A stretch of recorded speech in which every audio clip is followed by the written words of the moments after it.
Finally, Europa League second leg, Manchester United versus Real Sociedad. This is gonna be an exciting one. I think I'm looking forward to this. I'm not even saying I think I'm genuinely looking forward to this one. Uh, it's gonna have so many. I think we're gonna win this though. I genuinely think we're gonna win this comfortably. I'm going with a 2-0, really a 2-0. Real Sociedad, the previous game, the first leg, they failed to actually do anything. They failed to even ask the question of Manchester United. They failed to even get basic shots on target, right? The first leg, we saw how poor Real Sociedad were. It wasn't really good. Is Garnacho here? Yeah, Garnacho is here, bro. Garnacho is here. But they are sources saying he might not start. He might start. We still have to wait and see. But Garnacho is here, bro. Garnacho is here. He's arrived, and we're just hoping this team actually turns up today because we've been through too many scenarios where we go in confident and then we lose the game. Yo, how you doing, brother? It's a massive game today, man. Massive game. I just want us to actually go over the line. Finish these guys early, at least in the first half. If you can actually finish these guys early, it'll be massive. And yeah, today it's do or die, bro. It's do or die. You gotta get over the line. And we can already see, in five seasons, we're gonna have a new stadium. But before that new stadium, in 5 seasons, the best scenario is just to what? Win a major trophy at Old Trafford, right? Before you move out of Old Trafford, at least win a major trophy. I think that should be the viewpoint from the board and everybody at Manchester United. And where is Kobe Mano? It's along with yeah, he's still injured, bro. Kobe Mano, he's literally he's basically out for the season, bro. He's basically out for the season. Kobe Mano, we're barely gonna be seeing this guy. He's out for a long time. But Patrick Dogu, he's a guy that's literally coming back into the team. Europa League, he's here, and he's genuinely gonna start Patrick Dogu. You don't like the stadium design. I get that. Some people love it. Some people don't love the stadium design. But hey, we have to wait 5 years, man. 5 years is a long time. In 5 years, at least try and win a trophy before you go to that new stadium, right? If you can win 1 or 2 trophies before you go to that new stadium, at least in 5 seasons, your aim should be, hey, in 5 seasons, let's try and win the Premier League so that when we go into our new stadium, you leave this old stadium with a trophy, with a massive trophy, something like the Premier League. It's a disgrace. You don't care in 5 years, it's a disgrace. Uh, it takes a lot of, it takes extremely long to actually build a stadium. I think them doing it in 5 years is actually a short period of time. I have a feeling that Garnacho will score. Hey, let's see if he does start. Let's hope he does score, right? Anyone that plays, we are hoping for the best. We are hoping that you turn up, you go to the next level, and you genuinely score for Manchester United. Hopefully, yeah, Premier League, hopefully, bro. We need either a Champions League or a Premier League in the next 5 years, at least before you leave Old Trafford. That should be the best way to leave it, right? That should be the best way to leave it. Do you think Rasmus will score? I doubt it. I doubt it. Let's hope he does score, but hey, he might not even start. He might not even start because we know Ruben Amorim, he might play Zerski up front and then the two number 10s, right? Garnacho, because we saw in the previous game, Hoyland didn't start, and that game I was extremely surprised. I was extremely shocked. Wow, Rasmus Hoyland didn't start. Maybe he might start today, but yeah, Rasmus Hoyland. It's a tricky situation, man. We need goals. We need people to create. I think the whole team is really underperforming a lot, man. I mean, it's a disgrace to Old Trafford. The Glazers, yeah, the Glazers did let it rot, bro. The Glazers did let Old Trafford rot, and that's what happens when you have owners that like the Glazers. You can see the condition our stadium is in right now. Yeah, that's why we need a new stadium, because the condition of Old Trafford, it just comes over time when you don't just take care of the stadium, improve the stadium. Even our training center is basic. At least they're improving that. Everything is basic. Bruno will score. Yes. If somebody's gonna score today, it's gonna be Bruno Fernandez. For me, that's a guy I see scoring because he's really informed, Bruno, right? Wonderful free kick in the previous game against Arsenal, and he's really, really in goal scoring form. Bruno Fernandez, especially this month. This month he's in incredible goal scoring form. And yeah, you think Rasmus will start? I think so too, bro. I think so too. But Amad Diallo is a miss, bro, because we're seeing a situation where Diallo hasn't really. We've missed Ahmad for such a long time, bro. We've missed Ahmad Diallo for such a long time. United just find a solution to bring back somebody like Ahmad, because you can see the impact without Diallo. You can genuinely see the impact without Ahmad Diallo, man. It hasn't been the best situation for us, the best scenario for us. I just hope that the Glazers, they can do something to improve our not the Glazers, sorry. So Jim Ratcliffe, he can do something to improve our situation in 5 seasons. Let's hope Man United are in a situation where they are competing for a lot, man, where we are actually challenging, and not only challenging but also the stream. There's something wrong with the stream, man. I just have to sort this out. My Wi-Fi is up and down. All of a sudden, my Wi-Fi is up and down, man. Let me try and sort this out. Let me try and sort this out. My Wi-Fi is up and down. Let me try and sort out the Wi-Fi. Big up from Nairobi, bro. Big up from Nairobi.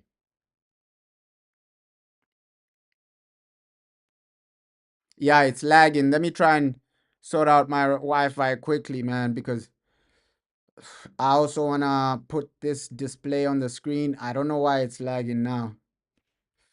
I don't know why it's lagging now. Let me try and sort out my Wi-Fi quickly. Quickly, quickly, quickly.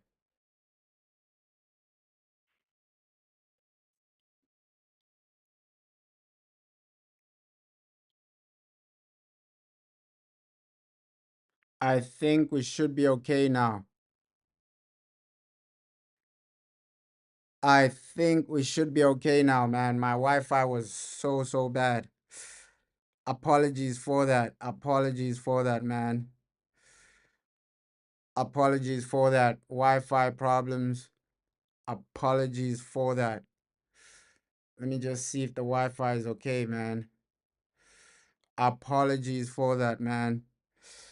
Apologies for that. Yeah, the Wi-Fi, man, it was bugging, breaking down. That's why it was lagging a lot. But yeah, today is just about, get over the line, United. That's all I'm asking for. That's all I'm begging for. Can you get over the line? Can you win this game and just win it convincingly, right? As United fans, we want to win every game, like convincingly, win every game in style, right? Just try and win this game in style. And yeah, this is what Patrick Dogu had to say something like before this game. He has to say like he sounds extremely confident. Let me just play what Patrick Dogu has to say while I'm sorting out the Wi-Fi, man. Patrick, massive game ahead on Thursday evening. How excited are you for it? Yeah, I'm really excited. It's going to be a big game, and yeah, we all hope to go through. And what did you learn about our opponents from the first leg? Yeah, we know that they're really good on the ball, and they take their time with possession. So we really need to be good, organized as a team, and defend well. On the balance of play last week, for 70 minutes you were in control. Are you perhaps unlucky not to be coming into this game with a first leg lead?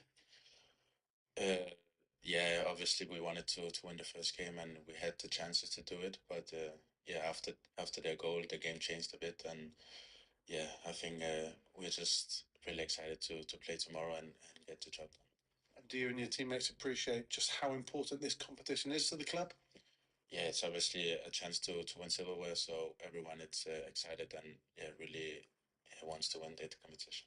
And it will surely be a brilliant atmosphere at Old Trafford. Just how good is it to play under the floodlights in front of our brilliant fans? Yeah, it's amazing to play at Old Trafford, and we are all excited for tomorrow night. Have the fans helped you settle in quickly here? Yeah, the fans have been really good, and they're all supporting. So yeah.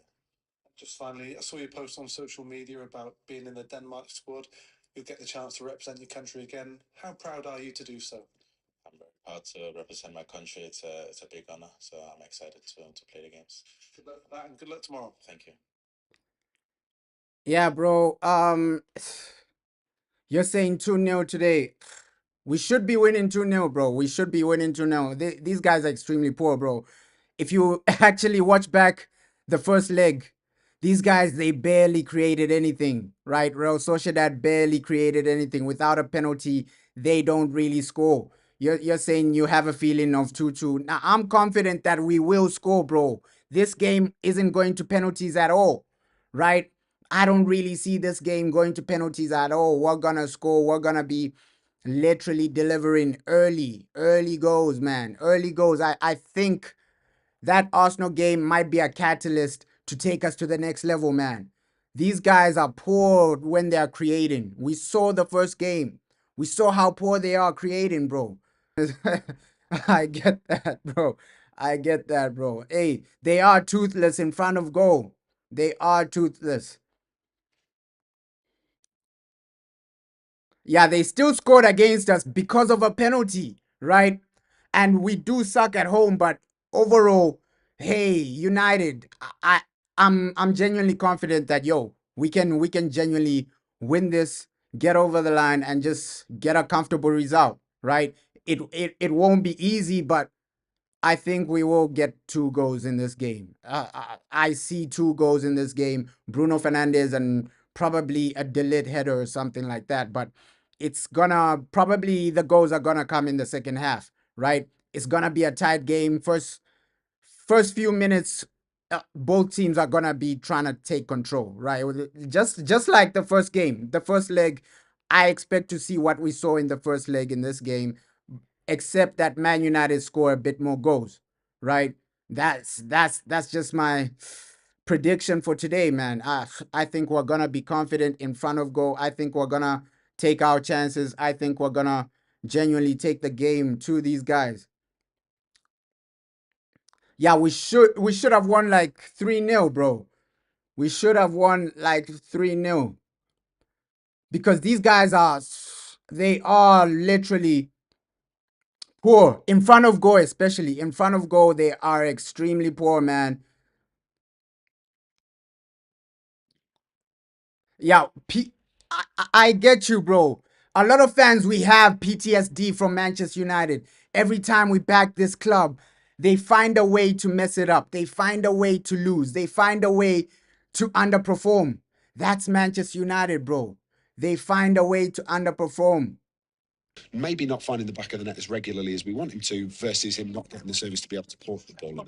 Yeah, and listen, he's still young as well. I think people forget that, at 22 years of age, he's got the vast majority of his career in front of him. And yeah, he is going through a little bit. Yeah, let me sort it out, bro. But like anybody else, when that happens, you can still do things when you're on the pitch that will affect the team for the good of it. And nobody can argue with his work rate.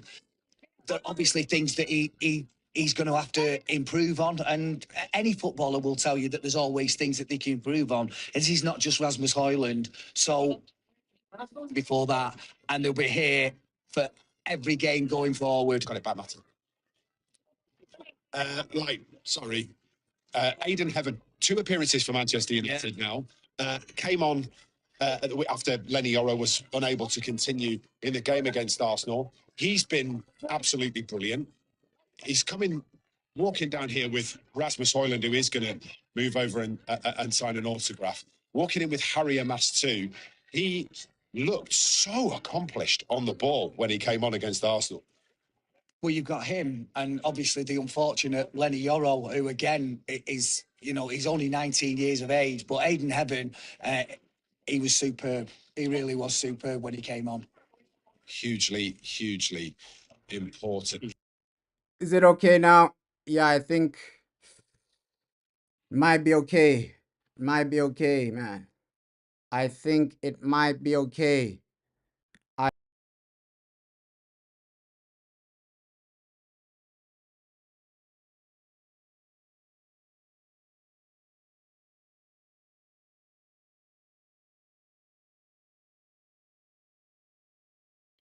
I think it might be okay.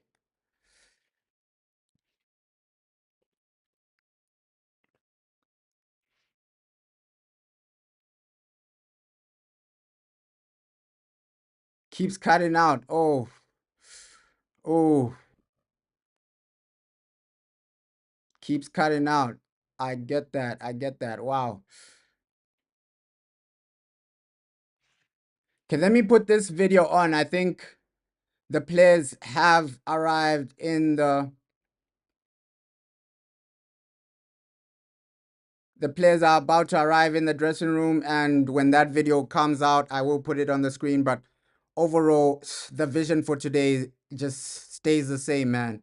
It should genuinely stay the same. Try your best to get over the line, man. Try your best to just win this and just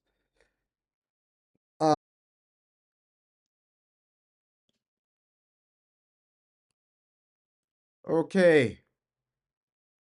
Think everything should be okay now. Right, Ish? So disorganized today, man. Think everything should be okay now, man.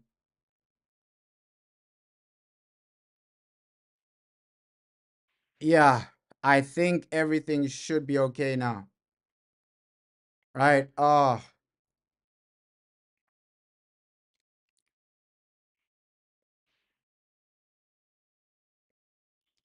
I think everything should be okay now, man.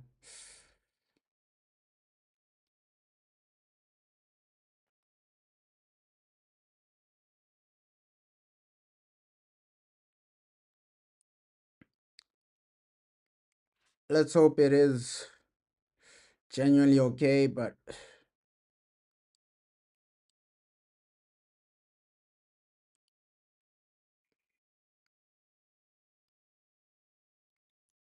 is everything okay? Ugh, so disorganized today, man.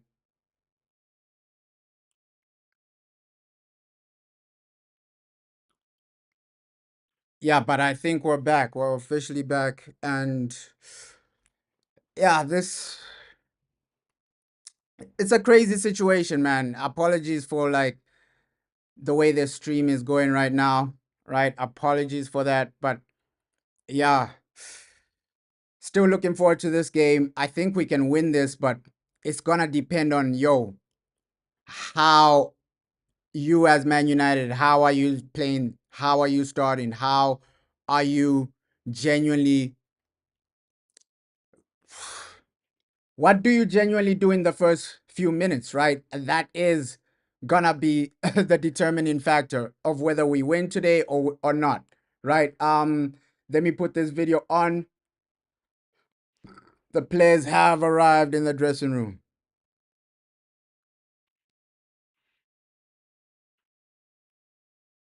Let me put this video on. The players have arrived in the dressing room. Let me put this in the background. And yeah, so sorry for like ish the buffering in the earlier stages, man. The buffering in the earlier stages, obviously, the background video was taking up so much of the Wi-Fi, man.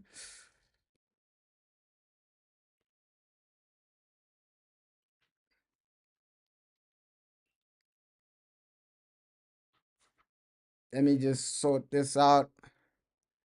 Since he joined from Chelsea, really, and he's shown both on the ball, off the ball, the important aspects that he's got in his game that can really suit, I think, what Ruben Amorim wants from his players. And I think he was saying that when he injured himself against City, that it was just bad luck, really, rather than anything to do with his body. It was a hyperextension of the leg. So, and we've seen some kicks getting into Manuel Ugarte. He's back as well, so that's another important sign. Yeah, it is huge that Manuel Ugarte is back as well. It was a 2-game absence.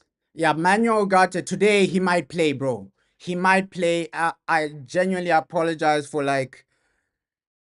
the way this stream went earlier, buffering, and yeah, there's nothing you can do to genuinely control some of these things, man. But yeah, Manuel Ugarte, massive, massive comeback for this team, right? And just asking yourself, yo, this guy, we haven't had him in some important games, right? So today, do you really need Manuel Ugarte? We'll see what the manager does, right? He does recover the boy extremely well, but with Real Sociedad, you don't need to recover the ball too much, right? They're the type of team where they won't really create a lot. I don't think. Thanks, bro. Thanks, bro. We good now. We good now. The background video for the previous video was literally taking up so much of the Wi-Fi. So yeah, I apologize for that. I apologize for that, man. But yeah, Manuel Ugarte, man. Let's see if the manager plays this guy, he might have an impact, right? I'm seeing the guy genuinely have an impact just in the midfield alone, right? Because a lot of fans, we can agree that, yo, Manuel Ugarte has more legs than Casemiro. That's what we can agree on. Like, you may not rate him as a football player, but he has more legs than Casemiro. He is more energetic and he will give you more in the midfield. How are you doing, bro? How are you doing, bro? How are you doing, bro? I think the result will be what? 2-0. 2-0. Let me bring this video on the screen because, yo, these guys are in the dressing room, man. In the dressing room. And let's see. These guys are in the dressing room. Let me put this video on the screen, man. And usually nights like these, matches like these, you just have one thing on your mind: winning the game. Can United actually get over the line and win the game? That's the only thing on your mind, right? Can these guys get over the line and win the game? That's the only thing you're asking. Those are the only things you have on your mind. Yo, United, try and show up, try and turn up, try and win this game.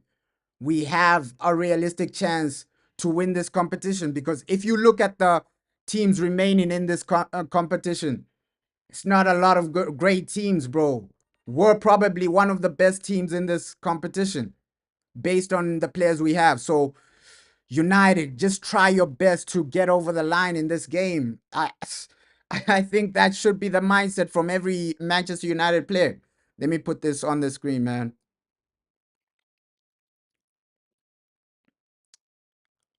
Let me put this on the screen.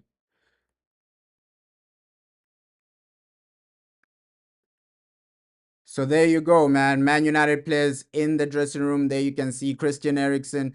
A lot of them are prepared. They are ready for this game.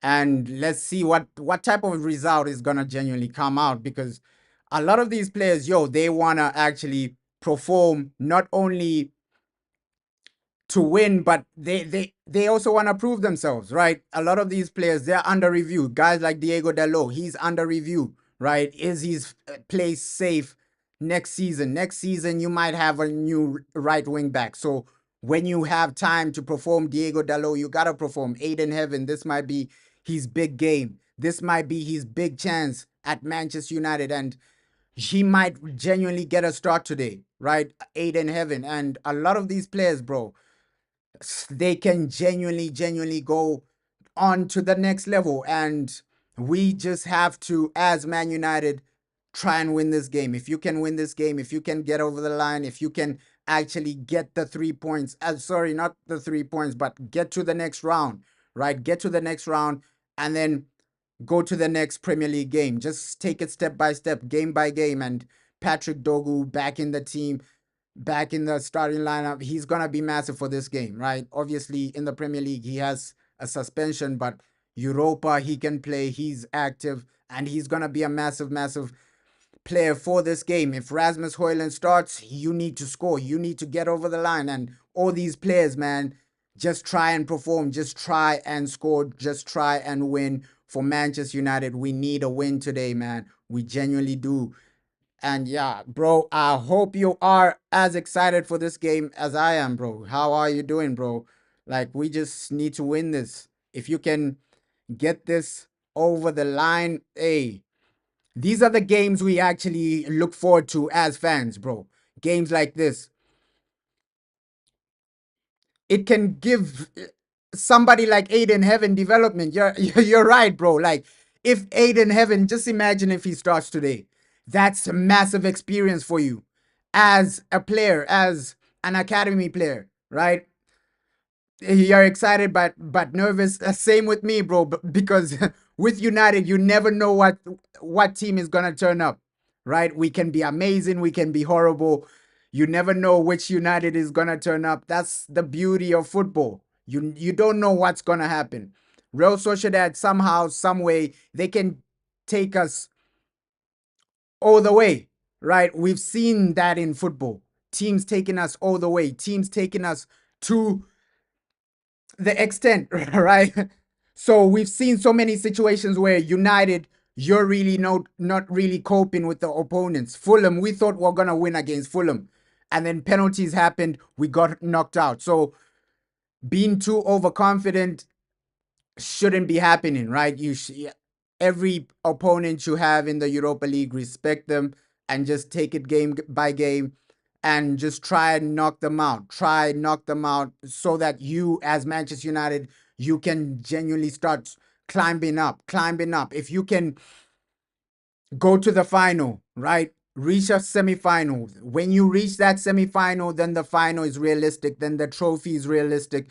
But until you reach that semi-final, you shouldn't be thinking about the trophy. Go game by game, go step by step, and that should be the mindset for Manchester United. Every game is a big game until the final. That should be the mindset, bro. Like, we're not in a position to be no, these guys are too small for us. These guys are this and that. You can never underrate. Even Real Sociedad, yes, they were poor in the first leg, but they can turn up out of nowhere. We've seen that so many times. Teams actually turning up out of nowhere. So, yeah, you never genuinely know, bro. Yeah, one game at a time, bro. You can never be too confident, but have some confidence. I'm not saying the players shouldn't be confident. Have some confidence, but don't underestimate your opponents, bro. Like, when you underestimate your opponents, you will get knocked out. We've seen that time and time again, right? Where we think we're the big boys in the conversation, but then you get knocked out. We've seen that too many times with Manchester United, right?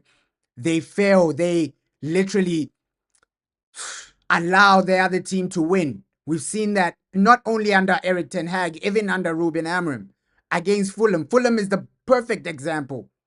So today, your mindset should just be winning. And I'm just seeing some news saying, yo, this guy, he might start. Rasmus Højlund might start this game. And I don't know how people feel about Rasmus Højlund. Does he need more time, or should United just sell him in the summer? It's uh it's a bit disappointing with Rasmus Højlund, right? If he doesn't really succeed at Man United, of course, I wanted the guy to succeed, no doubt about it. I wanted Rasmus Højlund to succeed. I thought, hey, when we signed Rasmus, I thought, yo, we've signed somebody for the future, somebody that's gonna take us to the next level, somebody that has so much talent. I really rated Rasmus Højlund when he came to United. I thought, wow, this guy, maybe he's a young player that can take us to the next level. Maybe he's a young player that we genuinely need. And it hasn't worked out like that for Rasmus, right? At Man United, We haven't seen the best of Rasmus Højlund. Of course, there've been games where he turns up with a goal, but in 2025, it's been horrendous for Rasmus Højlund. 2025, I have to keep it real. In 2025, he hasn't been delivering for us, right? And there are some situations where he has the ball and then he gives it away, right? So, with Rasmus, I wanted the man to succeed. I wanted the man to take us to the next level, but it genuinely didn't happen. So, let's see. Let's see. Next season is the season where, as United fans, you have to start asking the questions from Ineos, right? Not only, hey, blaming the manager, but the people in charge. The people in charge, we have to start asking the question, yo, what's the vision for Manchester United? What's the vision with these people? Because if you are genuinely serious, these guys, they need to start investing a bit more, bro, because our squad, realistically, we need 8 players, 8 players in, 8 players out. If we want to go to genuinely go back to challenging for Premier Leagues, challenging for Champions Leagues, I think minimum 8 players. You probably need 3 or 4 attacking players, a replacement for Rashford, a replacement for Anthony, a replacement for Sancho. You probably need 2 midfielders, right? Because Casemiro is past his best. Eriksen is past his best. So you really have so many players that you need to sell. You need to sell a lot of players, and you need to bring in a lot of players, man. Last hope for us. It's our last hope, Europa, man. And it's sad to say, but it's it's the reality, man. Europa League, this is our last hope. Europa League, this is our last hope, man. Sad to say, but that's that's our situation. That's where we're at as a club. Man United, Europa is your only hope. Europa is the only thing that's gonna genuinely give you Champions League. And we know in Europa the team news comes out early. So we're genuinely like 10 minutes away from that. Let's see, does Rasmus Højlund start or does Joshua Zerski start? And the manager, he might tweak and change some situations, but let's see how many things he actually changes, because I just want to win this game, right? Your main your main mindset is just to get over the line in this game, win this game, and the rest will come, man. The rest will come. Style of play, it will come. Let's focus on that next season.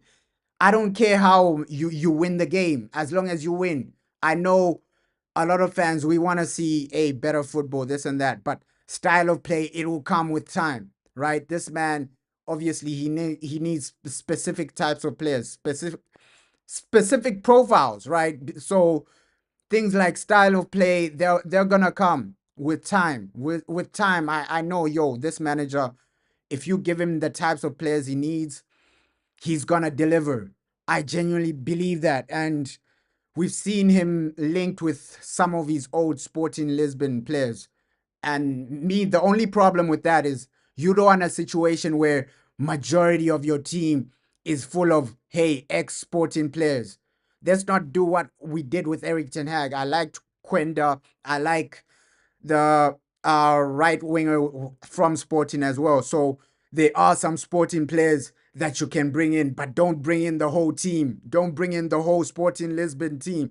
If you're gonna go forward, if you're gonna move forward, you need to genuinely just take it step by step. I think that should be the mindset, man. Step by step, building step by step. Obviously, by the time that new stadium is ready, you should have a team ready to win the league, man. Yeah, Fletcher, man. I'm waiting for when Fletcher will play, bro. I want to see the guy play. I want to see Fletcher play, man. I want to see the guy just play. Fletcher, obviously, Cheeto Obi, he hasn't been registered, so we won't see him. But Fletcher, Aiden Heaven, I want to see these guys play today. And I think they can give us something different in this game, right? We're lacking a lot in this game. We're lacking a lot as a team. someone like Aiden Heaven, he can come in and be one of our best defenders. He has the quality, he has the skill level, he has the potential as well, man. I really do rate Aiden Heaven, man. Guy Correz and Quenda from Sporting. I understand that, bro. I'm on the same page. Don't bring the whole team from Sporting to Manchester United. Just bring some players. Don't bring every player, bro. I'm with you on that statement, bro. Don't go out here and bring every player from Sporting, every guy from Sporting. Because it'll be a disaster, man. It'll be a disaster because if Ruben Amorim doesn't succeed, the next manager, he might not want some of these players. So let's just build a team for Man United. I think the vision in the next 5 years, you should have a team before you move into that new stadium. Have a strong foundation. Have a strong team. Your team, top to bottom, from the defense to the attack, should be world class, man. What about Paul Pogba? Paul Pogba, we heard from Fabrizio Romano that, Paul Pogba, he's ready to play. His band is over, but the guy is still a free agent, right? Obviously, Paul Pogba, he would love to come to United because United, that's one of the club where it's really realistic, right? Can Paul Pogba go to a team like Real Madrid? I I don't know. Maybe he's a free agent, so he can go anywhere. So with the Paul Pogba situation, I don't think a lot of people know what's genuinely going on, what he's gonna do. Paul Pogba back to United.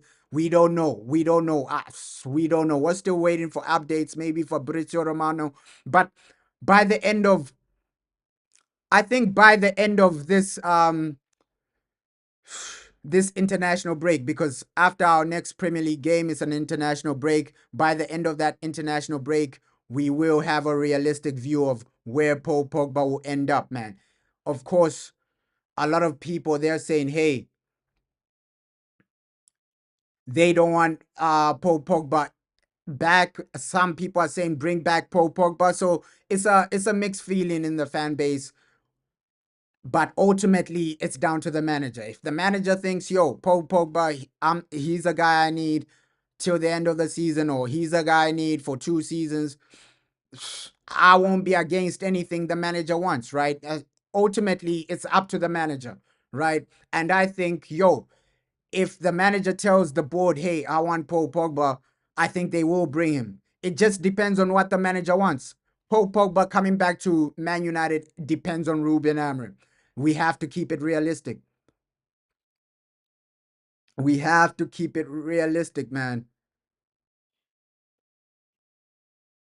Because Paul Pogba, of course, the guy has talent, but the thing a lot of fans are worried about is, whoa, will this man be match fit? Will this man be match ready? Is he ready to go back to the top level? The Paul Pogba we knew at the top level, is he ready to play regular games? That's what a lot of fans are asking. Is Paul Pogba ready to play regular games, regular football? That is the main thing people are asking, man. Paul Pogba, are you ready to be a main starter? Is he ready for football? That's the main thing, man. That's the main thing. But the decision will be down to the manager, bro. The decision will be down to the manager. Think with Ruben Amorim, we heard what he had to say about Mason Mount as well. I don't know how people are feeling about Mason Mount returning. Obviously, he won't play in this game, but I don't know how people are feeling about him returning. We have mixed feelings about, you don't trust Ineos. I think a lot of fans don't really trust them, right? We've seen good decisions from them. We've seen bad decisions from them. Let's see. Next season, I think that's when we can genuinely say, these guys have failed, or these guys haven't failed at all. The way they plan for the new stadium, it's just pure business. And you can genuinely tell that, some of these things are calculated. The new stadium was being worked worked on since what, 2018 or something. The Glazers were trying to get that in, but the government genuinely didn't want to sponsor them. But now that Sir Jim Ratcliffe is there, the government is sponsoring them. So it's with Sir Jim, all I ask is that, yo, you make Man United successful, right? If this is about businesses, if this is about making money for them, as long as United are back to winning ways, just bring us back to winning ways. That's what fans really care about. Yo, what do you do to the team? How is the team performing? How is the team moving? If you're making money behind the scenes, but the team is winning, nobody would really care. But the situation with the Glazers and Sir Jim Ratcliffe is that, yo, we're really suffering. You guys are taking out money while we're buying basic players. You guys are taking out money while we're in the bottom half of the table. You guys are taking out money while in January we're not really signing anyone. So that's the only problem with the fans. The fans are saying, yo, these guys, you have all this money for yourselves, but then when it comes to invest in January and things like that, you don't have money, right? January transfer window, we didn't sign anyone. That's the only problem. The fans don't have a problem with you having a business, things like that, this and that, this and that. As long as we're successful, as long as we're thriving, as long as we're competing, we want to go back to those Sir Alex Ferguson days where you're in the Champions League final, right? You're winning a treble. Those are the days we want to go back to. And the Glazers, Sir Jim Ratcliffe as well. Some people are saying, hey, Sir Jim Ratcliffe is working with the Glazers, right? Some people are saying he's working with the Glazers. Some people are saying he's playing the Glazers.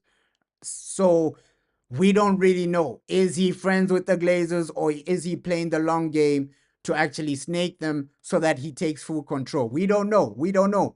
But with Sir Jim Ratcliffe, age is also a factor, right? He's 73. So yeah, in 5 years, you're almost in your 80s. So yeah, age is also a factor that Sir Jim Ratcliffe needs to look out for, man. But overall, do I trust Sir Jim to take us back to the Man United we know and love? The Man United we saw under Sir Alex Ferguson, do I trust him to actually take us back to those days? Take us back to days where we're competing. We're the best team in the world. We are the best team all round in England, the best team in the world. Because the last time we won the Champions League, we were bigger than Real Madrid. Let's keep it real, because Real Madrid, they were there trying to get guys like Ronaldo from us. We had the best team, not Real Madrid. Real Madrid, they were begging for the players we had. So our team has we've fallen apart so much that, hey, these other clubs are surpassing us, right? Man City, they're catching up with trophies. Of course, for them to catch up with the Premier League, it's going to take a long time. But Champions League, they only need two Champions League trophies to catch up to us. Liverpool, they're catching up with Premier League trophies. So because of the Glazers, other teams are catching up. Other teams are surpassing us, right? When we won the Champions League with Ronaldo and Sir Alex Ferguson, we were in a better situation than Real Madrid. We had a better team than Real Madrid. And now those guys have left us in the dust. Real Madrid have left us in the dust because of the owners we have, right? We could have been way better right now. Just imagine the past 10 years was successful. We would have had maybe 2 more Champions League trophies, maybe 2 more Premier League trophies. It would have been a better scenario. But now we're stuck with the Glazers. Other teams are catching up. A team like Man City is only 2 Champions Leagues away from catching up to United, right? Of course, Premier League, it's going to take them some time. It's going to take them long. But it's still worrying. Man United fans were still worried that, yo, wow, these guys are talking about a process. Man City are winning trophies. Liverpool are catching up. All these other teams are catching up. So we should pressure the board, the Glazers.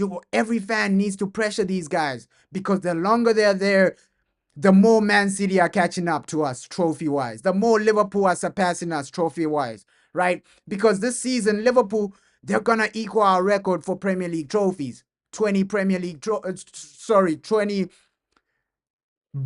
titles, right? Obviously not 20 Premier League trophies, but 20 titles for Liverpool. They're catching up to us. So the longer we're sticking to the Glazers, the Glazers are just destroying us. So as fans, we should come together to get rid of these guys. Just imagine, 10 years ago, would you imagine Man City catching up with us Champions League wise? It's embarrassing that the Glazers have allowed things like this to happen.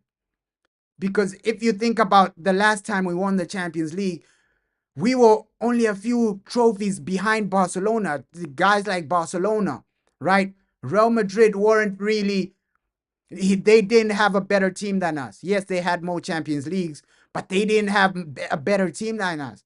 So we've declined so much, other teams are catching up. So, hey, with Ruben Amorim, your only vision is, hey, today let's win Europa League. If you can get us over the line in this competition, try and just get us a Europa title. Try and just get us into the Champions League next season. And I think the mindset for next season is, hey, try and win a trophy as well, right? Try and build a team that can compete at the highest level as well. Okay, team news is coming in the next 5 minutes, and yeah, the Glazers, man, they've literally set us backwards. Probably 10 years, 15 years, the Glazers have set us backwards massively, man. So we're entering a situation where we don't even know what the vision is. We don't know what to expect.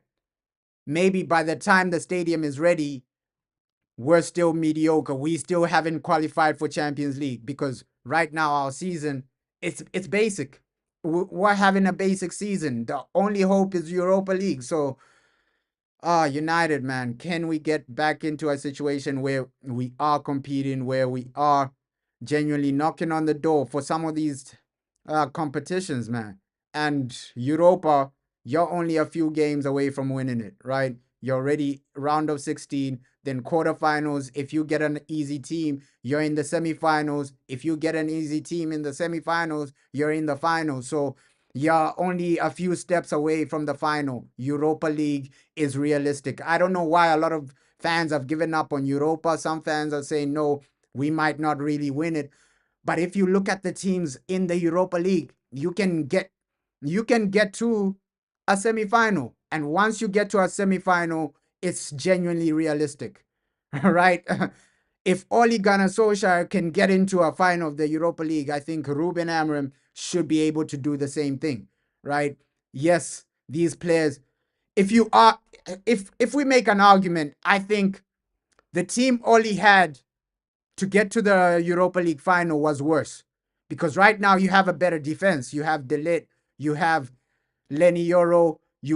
Of course, Martinez is injured. Martinez is injured, done and dusted, but Maguire will be back. If we win this game, Maguire will be back for a semi-final, a quarter-final. So Europa League, it is realistic. If Ole Gunnar Solskjaer can reach the final with a worse team, I think a better manager, Ruben Amorim, you should be able to do the same thing, right? Because Ole, let's be realistic, he had a worse defense. Maybe the midfield was better. But the attack was better, right?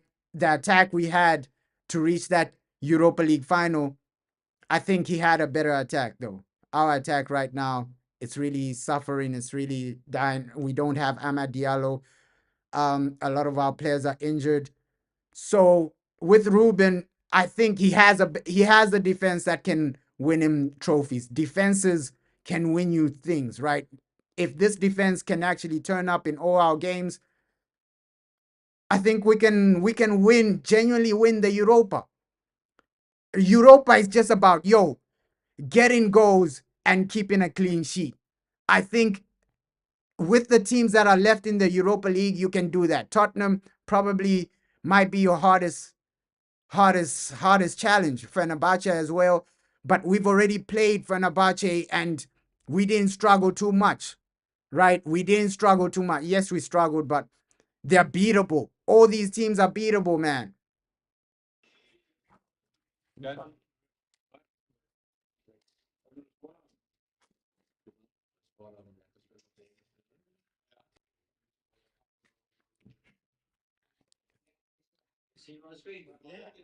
Come on, man. This should be realistic for us.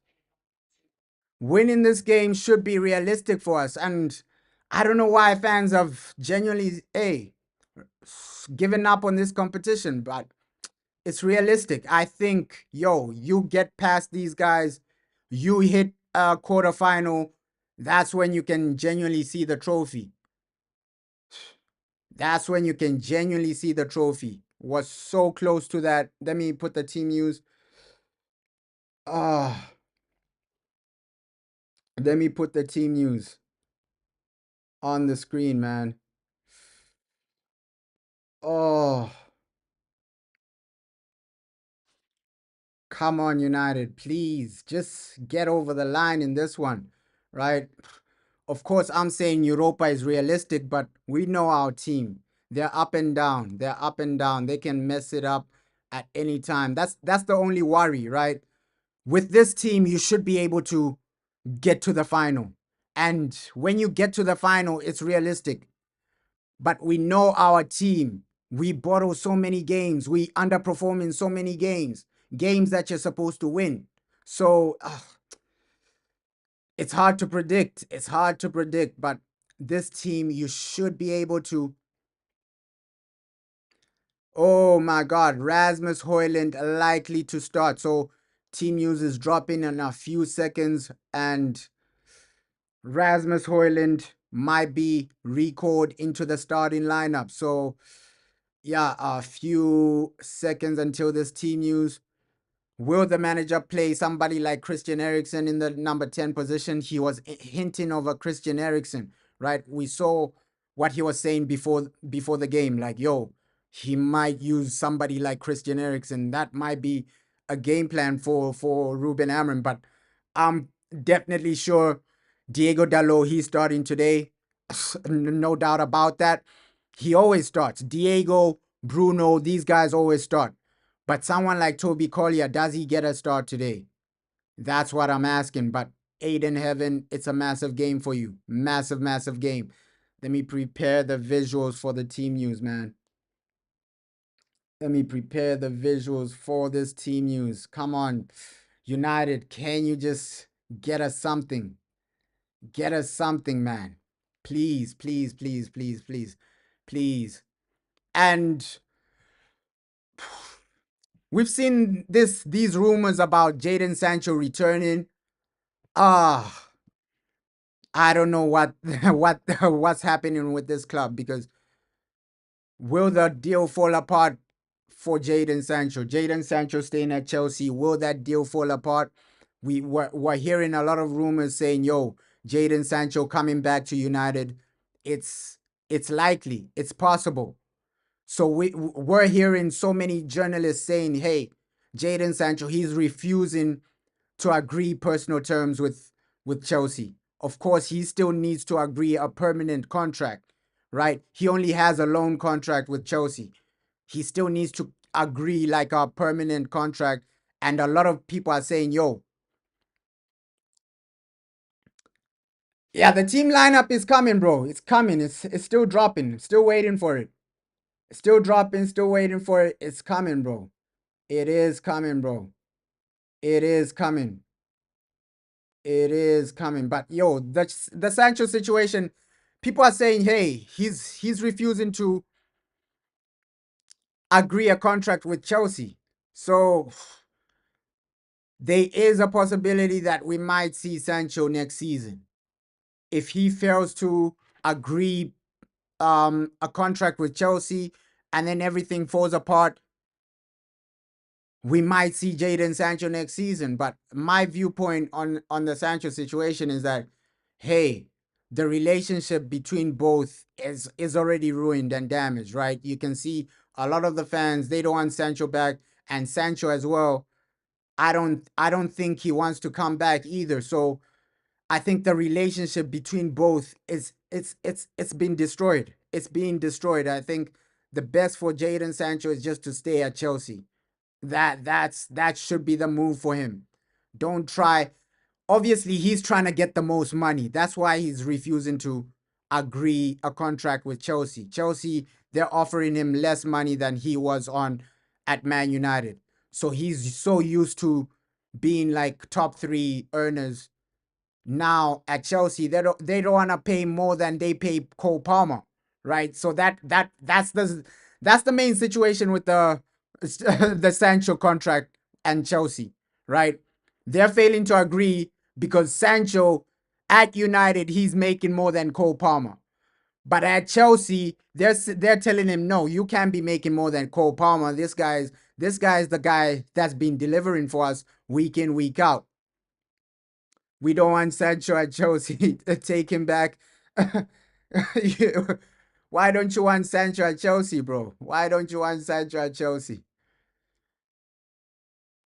Yeah, the situation is like, hey, it's mainly about contract issues with Chelsea. Sancho, obviously at Man United, he's making more than Cole Palmer, but Chelsea, they're telling him, no, you gotta lower your wages to less than Cole Palmer, right? Because this loan deal, has Sancho been better than Cole Palmer?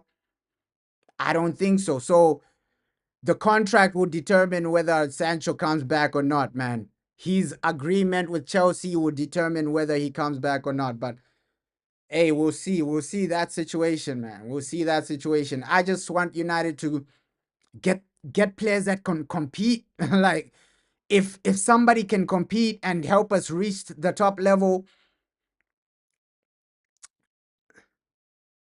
Yeah. Sancho needs to take a pay cut at Chelsea, right? He needs to take a pay cut at Chelsea. If he wants to stay permanently.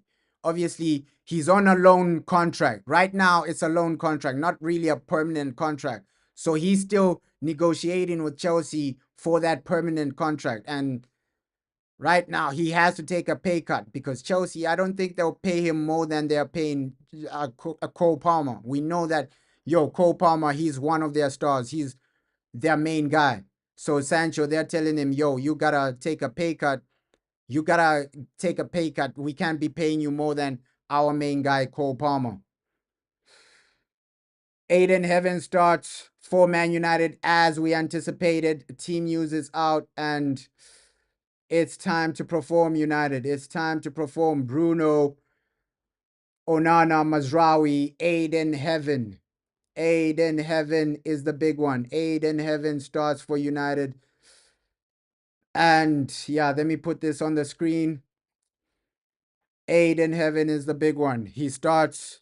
He's here. He's ready.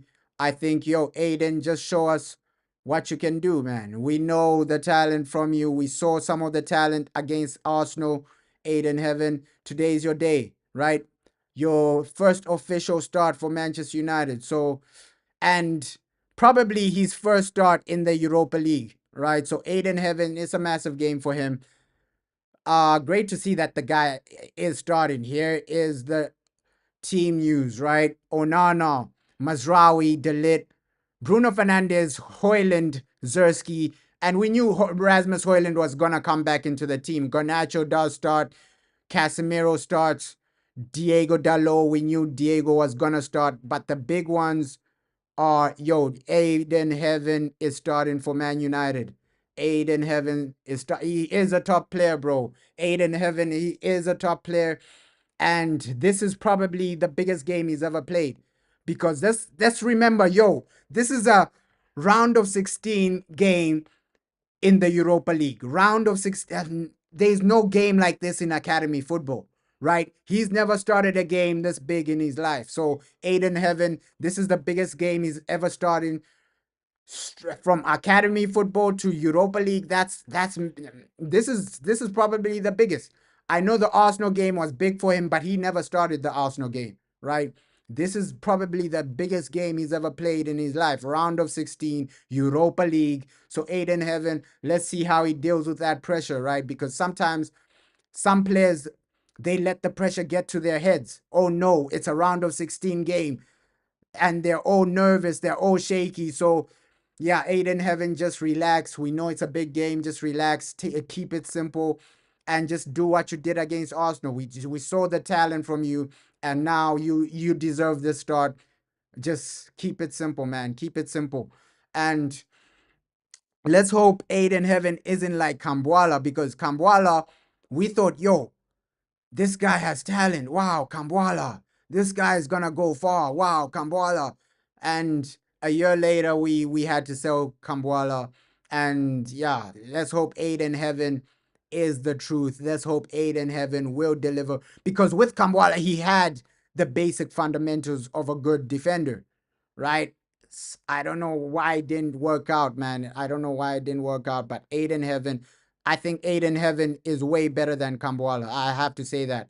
I have to say that. On the ball, he's way better. I think pace as well. He has a bit more pace than Kambwala. And aerially, he is extremely tall, right? Aiden Heaven is extremely tall, man. So, yeah, it's a massive game for us.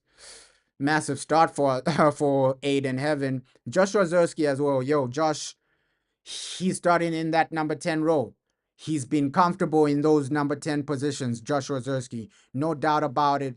We've seen a lot of situations where he's had great performances as a number 10, and he's in great form, Josh Rozersky. So that's another positive. Bruno Fernandez, we know the man is in goal scoring form. Let's hope he gets a goal today, right?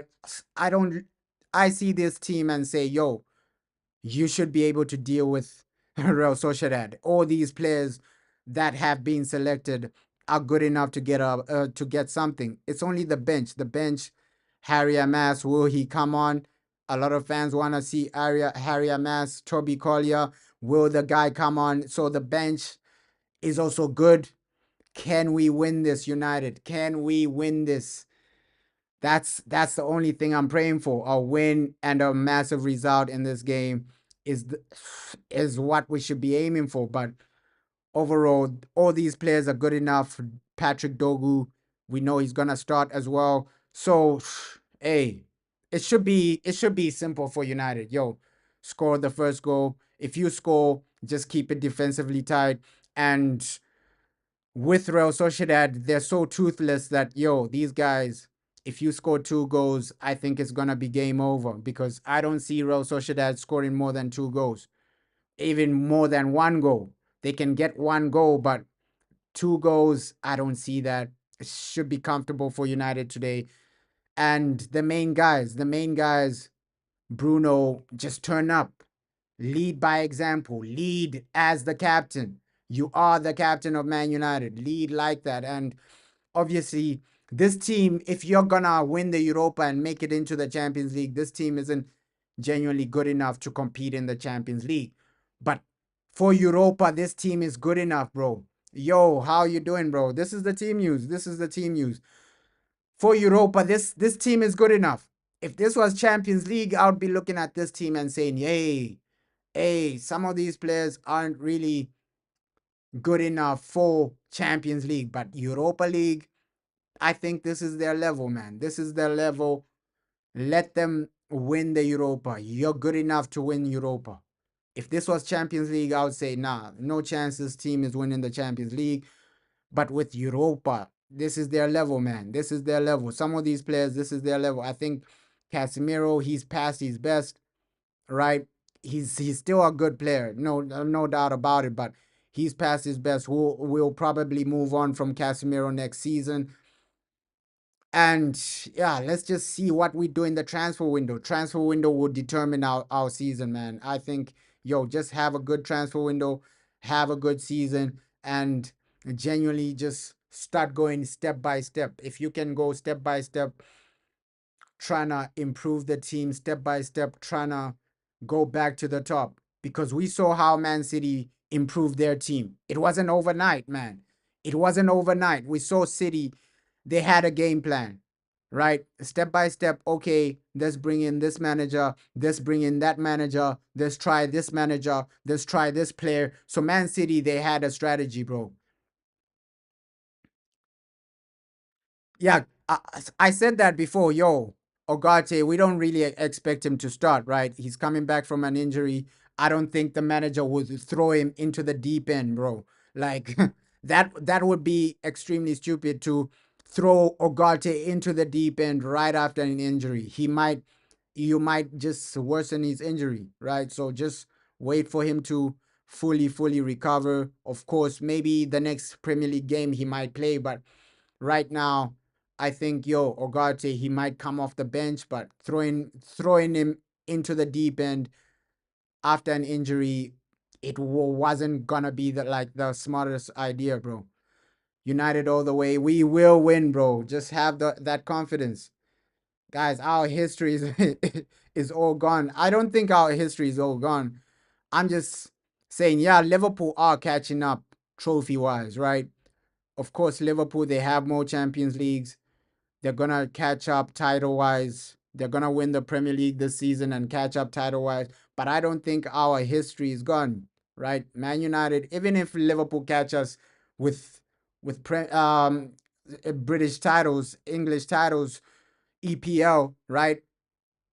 They don't really have, they're not really the biggest team in England, right? It's still Manchester United. Yes, Liverpool, they have more Champions Leagues. Yes, they're going to catch up after winning this Premier League, right? 20 titles. But overall, Man United are still bigger than Liverpool, man. Still bigger than Liverpool.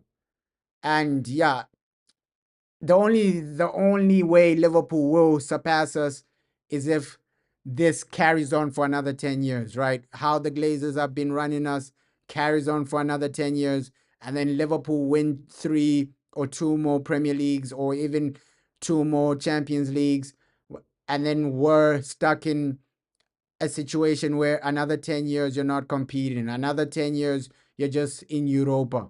That's when, hey, these other teams that will surpass you, teams like Liverpool, teams like Man City, you can't stay on top forever if you're not delivering, man. I'm not really surprised Aiden Heaven is starting, bro, because Lenny Yoro, he's injured. So we barely have like quality defenders on the bench. It was either Aiden Heaven or Victor Lindelof. So the manager chose Aiden Heaven. I'm not really surprised that he started because it was one of the two, Victor Lindelof or Aiden Heaven. We know Harry Maguire is out. Martinez is out. Lenny Yoro is out injured as well. So the choices in the defense was slim, and we play with a back three, right? We play with a back three. So I expected, Aiden Heaven to get his opportunity, to get his start, especially after his incredible performance, man. He had an unreal performance against Arsenal. Like when he came on, even Sir Jim Ratcliffe, he was praising Aiden Heaven. We've signed a proper player here. So against Arsenal, he was top level, man. He was really top level. Let's hope he performs like that today. So yes, Aiden, I expected him to start, bro.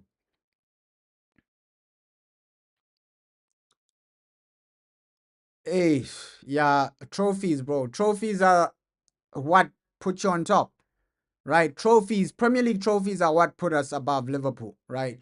Being consistent, winning for 10 years under Sir Alex Ferguson, winning for more than 30 years under Sir Alex Ferguson, that's what put us on top. So if you go another 10 years not winning and Liverpool are successful, they will surpass us as being the biggest club in England. They will surpass us, right? That's why people, you need to unite. We need to unite against the Glazers.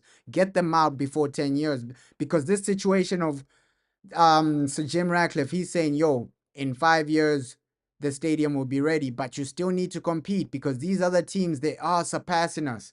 They are getting more trophies. They are getting more awards. They're literally, we're going to become like Arsenal, because Arsenal, they put all their eggs into a new stadium and then they failed to compete. We literally left them in the dust, right? We left them in the dust. We don't want a situation where we become like Arsenal. You're just happy about a new stadium, but you're not winning anything.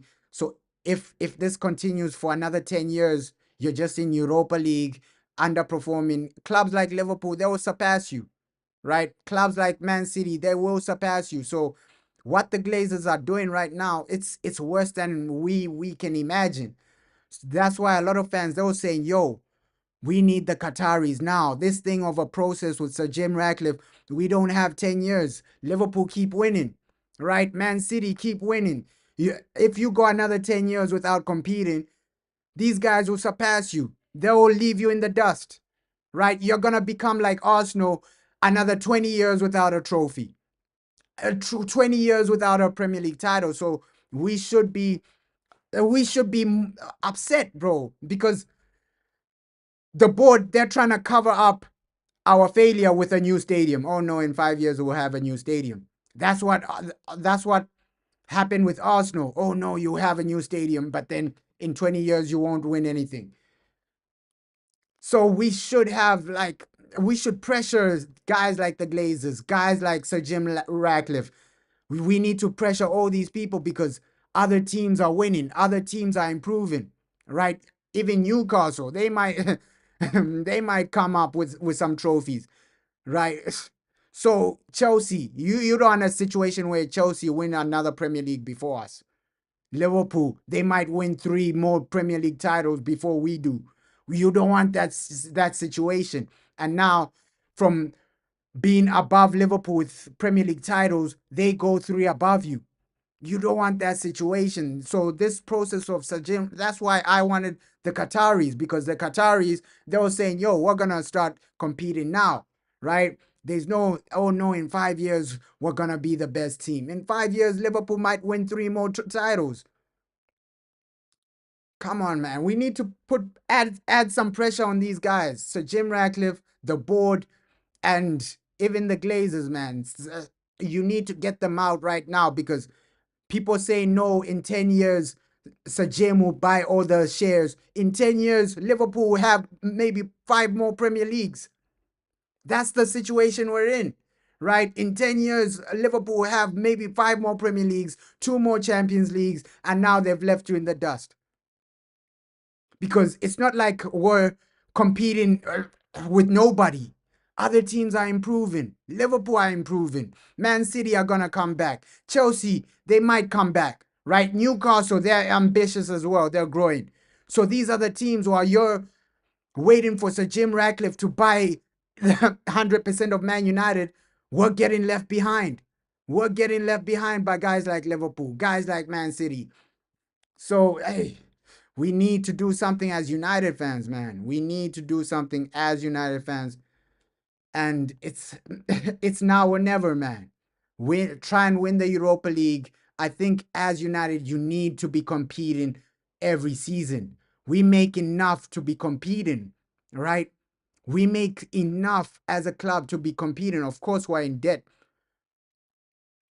But if you sell 1 or 2 players, you have enough, because the strategy from Sir Jim, he wants to sell somebody like Garnacho, right? So he wants to sell Garnacho. If you sell Garnacho, you can spend what? Probably 200 million or something like that. So you can still spend money. And with United, the problem hasn't been spending money. It's been, yo, the scouting. You're scouting basic players. Yes, you're not really bringing in elite, top quality players. Even management as well, it hasn't been top level. So it's the board structure that you have to actually complain about. And with Sir Jim Ratcliffe, hey, let's give him time. Let's give him 2 seasons. If in 2 seasons you're still not really competing, fans should actually go against Sir Jim Ratcliffe. We can't wait for 10 years and say, no, in 10 years, Sir Jim will turn it around. Sir Jim will buy shares, 100% shares of Man United. Because in 10 years, Liverpool will surpass us. They're going to lap us. This is a race and Liverpool are in front. Liverpool have caught up with the Premier League titles. Hey, it's just a bit stressful, man. But hey, for today's game, the mission stays the same. The mission remains the same. Just win the game, man. We need the Europa. We need the Europa. We can't go 2 straight seasons without Champions League. And That's really gonna sink in when if we get knocked out of the Champions League of the Europa, it's gonna really sink in the situation we're in, because I think a lot of fans were too optimistic about Europa. We're not really realizing, like, yo, the situation we're really in. Because if we don't win Europa, it's another season without Champions League. It's gonna be depressing, man. Next season might be depressing. Another season without Champions League, and then your top targets, they're not really gonna come because you don't have Champions League. Some of them won't genuinely come because you don't have Champions League. So I don't want to get into Champions League just, oh no, just because of the competition. I'm just thinking about, yo, the types of players you can sign when you're in the Champions League. They're better quality, right? And the types of players you're gonna be competing with, some of them, Man City are gonna go after them. Let's just give a scenario. You're competing with Man City for players in the Champions League, right? For players like Francisco Trancao, right? You and Man City are literally competing for him. He's gonna choose City over United because City might have Champions League. So going back into Champions League is extremely vital for United, man. Extremely vital, man. We need a situation where Sir Jim Ratcliffe just show us a plan where we can back you, a plan where we can be optimistic. I love the new stadium, but we need a genuine plan. And I understand why some fans don't really believe in Sir Jim's vision. I understand that aspect. But I'm willing to give him 2 seasons. But in 2 seasons, if we're still not looking competitive, I think we need to give up on Sir Jim Ratcliffe. In 2 seasons, if you're still not competitive, if you're still not doing anything, just give up on Sir Jim Ratcliffe, man. We need to give up on him because, hey, too many situations, Man United, you're literally allowing other teams to surpass you.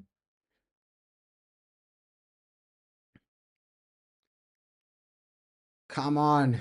Eh, I don't know what's wrong with my Wi-Fi, man.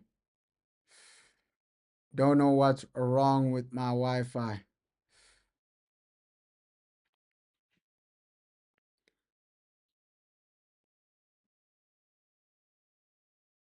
Oh, finally, man. This game, I'm looking forward to this. I think we do win 2-0. Early lead will happen for us. But hey, I just want Rasmus Højlund to score today. That's the only thing I'm praying for. Like, Rasmus, can you get a goal? Man, 20 games without a goal is crazy. Like, Rasmus Højlund, can you get a goal, man?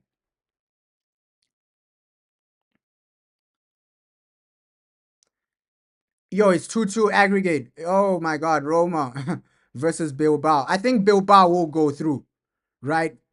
But if you had to choose between Roma and Bilbao, I'll take Roma, because Bilbao, bro, they are literally performing. They are literally there to take you out.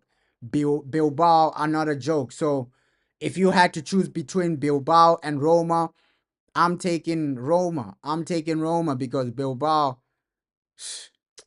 they can cause us a lot of problems, bro. Roma got a red card. Oof. Yeah, both of them, I'm worried about both. But for me, I think Bilbao will cause us so many problems just based on how we are as a team, right? And based on how they play. So they will cause us more problems than Roma. I think Roma, how we play, will find a way. We will find a way against Roma. But then Bilbao, the way they play will cause us some problems, man. But hey, today I'm just praying, yo, Rasmus, can you get a goal? Because this situation of, hey, the man is going 20 games without a goal, that's actually insane. Which other striker have we had that has gone 20 games without a goal? And I know we're not creating opportunities, but other guys are getting goals. Zerski has gotten a goal. Bruno is getting goals. So it's not a situation of, hey, we're not creating. It's just a situation of, hey, Rasmus, he's messing up so many opportunity. We had an opportunity against Arsenal where he's taking too long to take the shot, right? He's taking too long to make the decision to take the shot. If you shot that first time, it's a goal. I think Rasmus, one, he's low in confidence. Two, it hasn't been the greatest for Rasmus Højlund, right? Obviously, the season, to be honest, I expected a better season from him. I thought, hey, maybe Rasmus Højlund, he can improve this season. Maybe he can take his game to the next level. I was genuinely rooting for Rasmus Højlund this season. Hey, maybe he can improve, and especially when Ruben Amorim came in, because I was seeing what Ruben Amorim was doing with Gyökeres and now with Rasmus Højlund. I thought, wow, maybe this is the lifeline for Rasmus Højlund. Ruben Amorim, look at the striker for Sporting Lisbon. If you create that type of system, maybe Rasmus Højlund can be getting some tap-ins here, some tap-ins there, some goals here, some goals there, but it genuinely hasn't worked out for Rasmus. So 2025 hasn't been the year for him. It hasn't been the year for him. I think this whole season hasn't been the season for him. So uh do we stick with Rasmus next season? I think you need an experienced striker, somebody that can deliver next season. That should be the mindset. Bring somebody that can deliver, somebody that can get you some goals, somebody that you can rely on week in, week out, man. Like it doesn't necessarily have to be goals, right? Your striker doesn't necessarily have to score goals week in, week out, but also just contributing with like your first touch, right? Even your hold up play. Rasmus Højlund doesn't do that extremely well. Hold up play, bringing other people into the game, bringing other people into the situation, and that's a situation where Rasmus has really struggled, right? I'm rooting for the guy. I'm always rooting for all our players. Every player that comes to United, I want them to perform, because it means, yo, if they're performing, we're competing, and if we're competing, we're winning trophies. That's all I care about, competing and winning trophies. Of course, I want to see like, hey, great, amazing football, but that's down to the manager. But as an individual, performances are down to you, right? As an individual player, performances are down to you. Style of play, that's down to the manager. When the style of play isn't right, you blame the manager. But when individual performances aren't right, you have to blame the players, right? Style of play, if the style of play, substitutions, things like team news and formations, things like that, that's down to the manager. Those are criticisms for the manager, but individual performances are down to players. If you are horrible individually, then the criticism is down to you and not down to the manager. But if you, as an individual player, you're playing well, but the system isn't really working, the formation, we're not really playing good football down base because of the formation, because of the style of play, because of how the manager's substitutions are costing us or something like that, then you can blame the manager. But right now, we're seeing so many individual like disaster classes, right? The performances haven't been at the top level the whole season. I think in the Europa League we can say, yeah, we are undefeated in the Europa. Keep it that way, right? Keep it that way. If we remain undefeated in Europa, it means we're going to win the competition. So keep your undefeated streak in Europa League going until the final, win the competition. That's all we're begging for. But hey, right now, take it step by step. Somehow, some way you reach the final, you can take it step by step. Players are mainly to blame. Yeah, you can say, yeah, I'm blaming the players for a lot of the season, because hey, even under Eric Ten Hag, we still saw the same lack of performances, useless performances. So with Ruben, I'm gonna give him some time. Bilbao score. Ish. Whoa, Bilbao, bro. We do not want those guys. We do not want those guys. Yeah, Spanish teams in Europe, hey, they do cause us some problems, especially the top Spanish teams. Like, Bilbao, man. I wanted to avoid Bilbao at all costs. At all costs, man. Damn, that looks like they might go through. Oh, wow. Wow. Bilbao, man. Bilbao. But for us, we've seen so many scenarios where individuals, how many individuals have been performing at a top level, right? We can blame the manager all we want, but it's a team game, right? Both have to take the blame, manager and players, because there are some situations. I low key look like Kobe Maino. Nah, bro, I don't look like Kobe Maino. But there are some situations where Bill, like our individual players, they're underperforming. We've seen Rasmus underperforming. There've been some scenarios where, a lot of our players are underperforming. So I don't put it down all on the manager. We can't put this all on the manager because, hey, we've seen some individual good performances. Patrick Dogus having some good performances. I think this month, Zersky has had some good performances. Delit, he's had some good performances as an individual, right? As an individual, you've seen some games where Delit does turn up individual performances. I think Bruno, he does step up with goals and assists, but there are some games where you're asking for a bit more from the performance aspect. Diego Dalot, he's had more poor performances than great performances this season.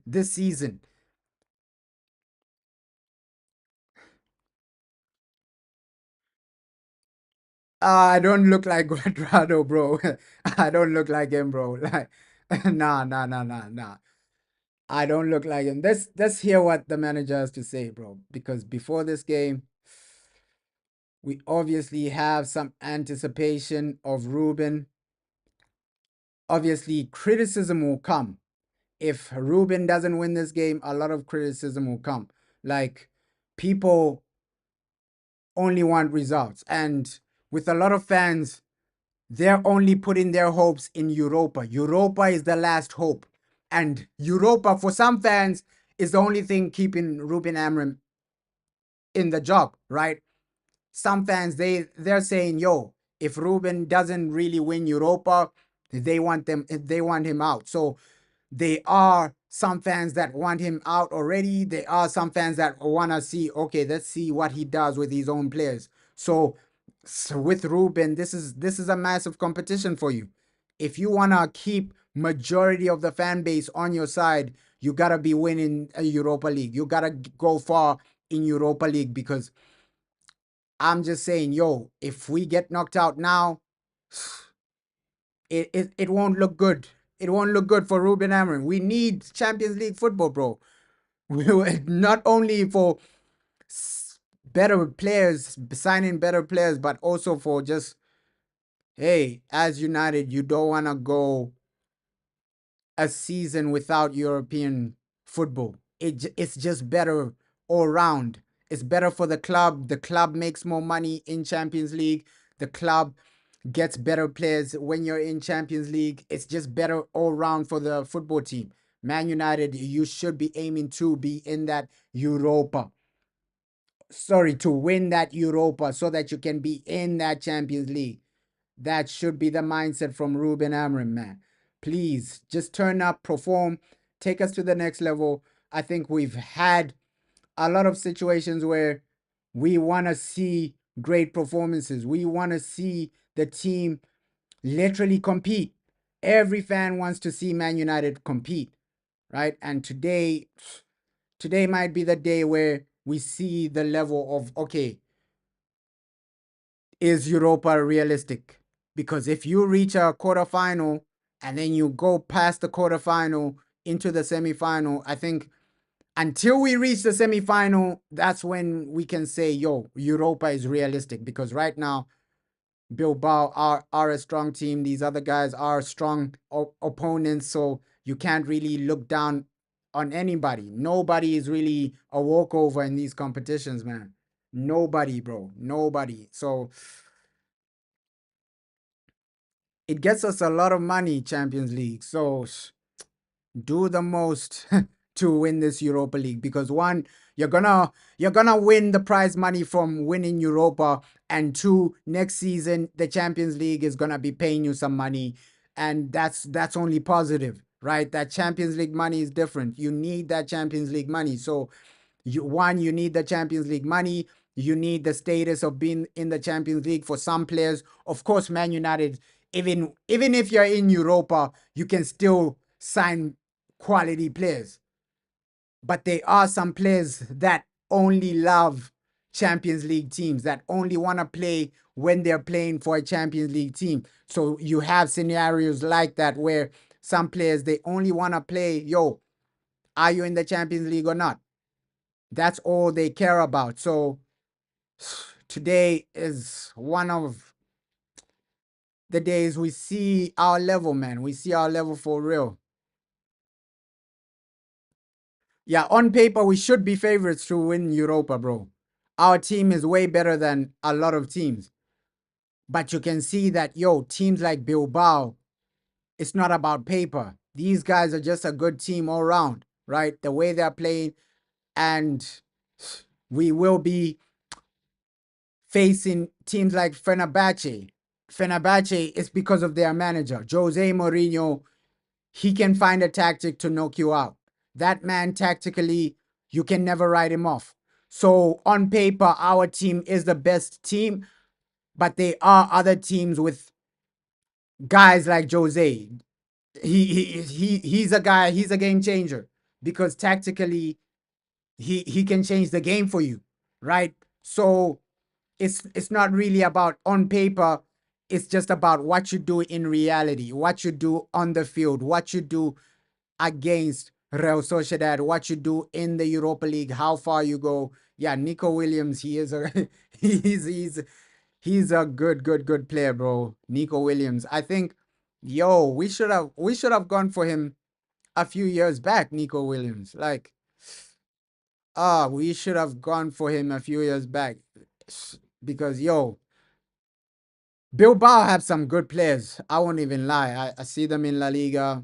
They have some good players. I think, if you go all the way, that's a team you need to worry about. That is a team you need to worry about. But bro, how you doing, bro? Let's just hope you're confident for this one. Let's just hope you are confident for this one. Europa, massive game. And yeah, we are genuinely in a situation where it's now or never, right? It's now or never. Europa League, it's now or never. Can you win this competition? Can you get over the line? Because I'm gonna be honest, man. If we get knocked out of this, I'm really done with the season. I'm gonna be honest.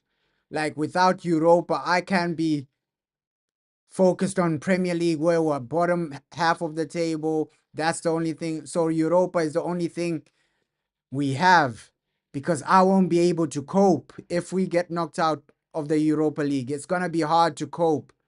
It's gonna be extremely hard to cope, because Premier League, Europa League is distracting a lot of fans away from our Premier League season, right? It's distracting us away from Premier League, where we're in the bottom half of the table, 15th or 16th, somewhere there. So it's distracting us from the Premier League, Europa League. If we get knocked out, I'm gonna lose faith in this season. This season is done and dusted if we get knocked out of the Europa, man. It's gonna feel like that season under Ralph Ragnick, right? Where you got knocked out of the Champions League early, and then you genuinely have nothing to play for. I don't want to experience a season like that. At least if you go far in Europa League, you try and win Europa League. We have something to look forward to every week. right? Europa League football is the only thing we're looking forward to. That Europa League trophy is the thing that's keeping us sane right now. Right now, I'm losing my mind with the Premier League season we're having. It's been below average. Europa is the only thing keeping me sane. Europa is the only thing telling me to calm down. You still have Europa. Calm down. Europa is still there. And it just shows you that, yo, this is how poor we've been this season. Because if you're genuinely saying, yo, Europa is our only realistic opportunity, it just shows you where we're at in the Premier League. Yeah, Inaki Williams, Nico Williams, both of them are pretty good, decent players, bro. Both of them are pretty good, decent players. Bilbao, they have some good fundamental players as well. So, yo, that's a team I want to avoid, bro. But it's gonna be hard if if we do play them, yo. That tie is gonna be crazy, man. It's gonna be crazy, but take it step by step. You still need to get past Real Sociedad. We've seen so many situations where these guys let us down too many times, man. They let us down too many times. Ugh. And it will be interesting to hear what this man has to say before the game. Ruben, man. Because he normally doesn't really start someone like Aiden Heaven. Obviously, some fans, they thought he was going to start Victor Lindelof over Aiden Heaven because that's what he did in the other game, right? Victor Lindelof started. A lot of fans, we were in panic. I'm a mix of Aisho Speed and Kobe Mano. No. I'm not a mix of any of those guys, bro. I'm not a mix of any of those guys. I'm just me, bro. I'm just me, bro. I'm just me, bro. But hey, yeah, Ruben Amram, bro. Please, oh no mistakes. Yeah, that's what we're praying for, bro. Like Andro, no. But with Andre, I don't think he will make a mistake. I don't know what happened to Altai Bindier. The guy is still out. How are you still out, bro? Like, how is how is Altai Bindier still out? Like, that's a crazy situation, man. How is Altai Bindier still out of the out of the squad? Because I swear he got injured like a month ago or something like that. So Altai, how do you get injured in training? That's the only thing I want to know. Man United, what are you doing to these players, making them get injured in training? Right? Diallo is injured. A lot of players are injured because of training. Kobe Mano is injured. Altai Binder is injured because of training. How are these guys getting injured? And with Altai Binder, I thought he was gonna actually push next season. Sorry, this season he's gonna be pushing Andre Onana because those scenarios where outside Bindia, he was starting in the Europa League, and I thought, okay, yeah, this is healthy competition. You have two goalkeepers pushing each other. If one isn't performing, you play the other. But then outside Bindia, he's injured, and how are so many of our players getting injured in training? What's really going on in training, bro? What are they doing in training for them to get injured like this? Bro, that's the question we need to be asking. Like, what's going on in training? How are these injured? How are these guys getting injured week in, week out? Yeah, outside, he might be gone in the summer, but if he's still injured in the summer, we won't be able to sell him because he won't pass the medical test. So let's see how long Altai Binder is injured for. Because it's the same situation with like Luke Shaw, right? In the past, Man United have tried to sell Luke Shaw, but there are some situations that, yo, in the summer he's injured or something. So let's see. If he is fit, they might try to get rid of him. But if he is injured, there's nothing you can do about it, right? He will be a Man United player next season if he is injured. Same thing with Victor Lindelof. We tried to sell Victor Lindelof, but he had some type of injury, and yeah, you can't sell an injured player, right? They still need to pass their medical test, all this and that. So with United, just reach a situation where you you are competing at the highest level, man. I think this summer transfer window is the most important summer transfer window we've ever had in years, bro. Like we haven't had a window like this one. I don't think we've had a window like this one where everything is down to what we do in this window would determine our next 5 years. Because let's say we have a bad window and then you fire Ruben Amorim because he's underperforming because you have a bad window, and then you have a situation where you have to start again with a new manager, new players again. So this summer transfer window is massive for Man United because it's gonna determine your next 5 years, your next 5 to 6 years, man. It's gonna determine a lot, man. It's really gonna determine a lot.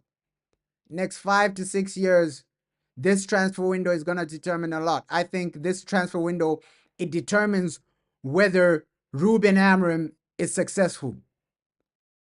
It genuinely does determine whether Ruben Amorim is successful, because if it's a below average transfer window,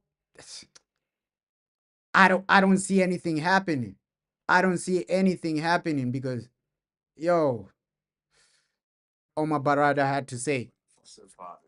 On an exciting Tuesday. For people that didn't hear what Omar Barada had to say. To make our fans proud, to make our partners proud. And this is the biggest club in the world. We've seen that day in, day out. We have the best fans in the world that have supported the team in difficult moments. And I know this season has been particularly. Yeah, bro, I watched the Sir Jim Ratcliffe interview, bro. It was informative, but I think it was PR. I think it was PR as well. Behind us, it's also been difficult for our staff with all the changes and the transformation that we're undergoing. But I think what we see today is a vision of a very positive future for the club. I think we should all be proud to be part of this club in this moment of time. So Omar Barada is saying, yo, this is a positive future for the club. He's seen a positive future for the club. This is a sign of a positive future for the club. So let me just carry on with this, man, because he had a lot of interesting things to say, Omar Barada. We really look forward to be able to. Eh.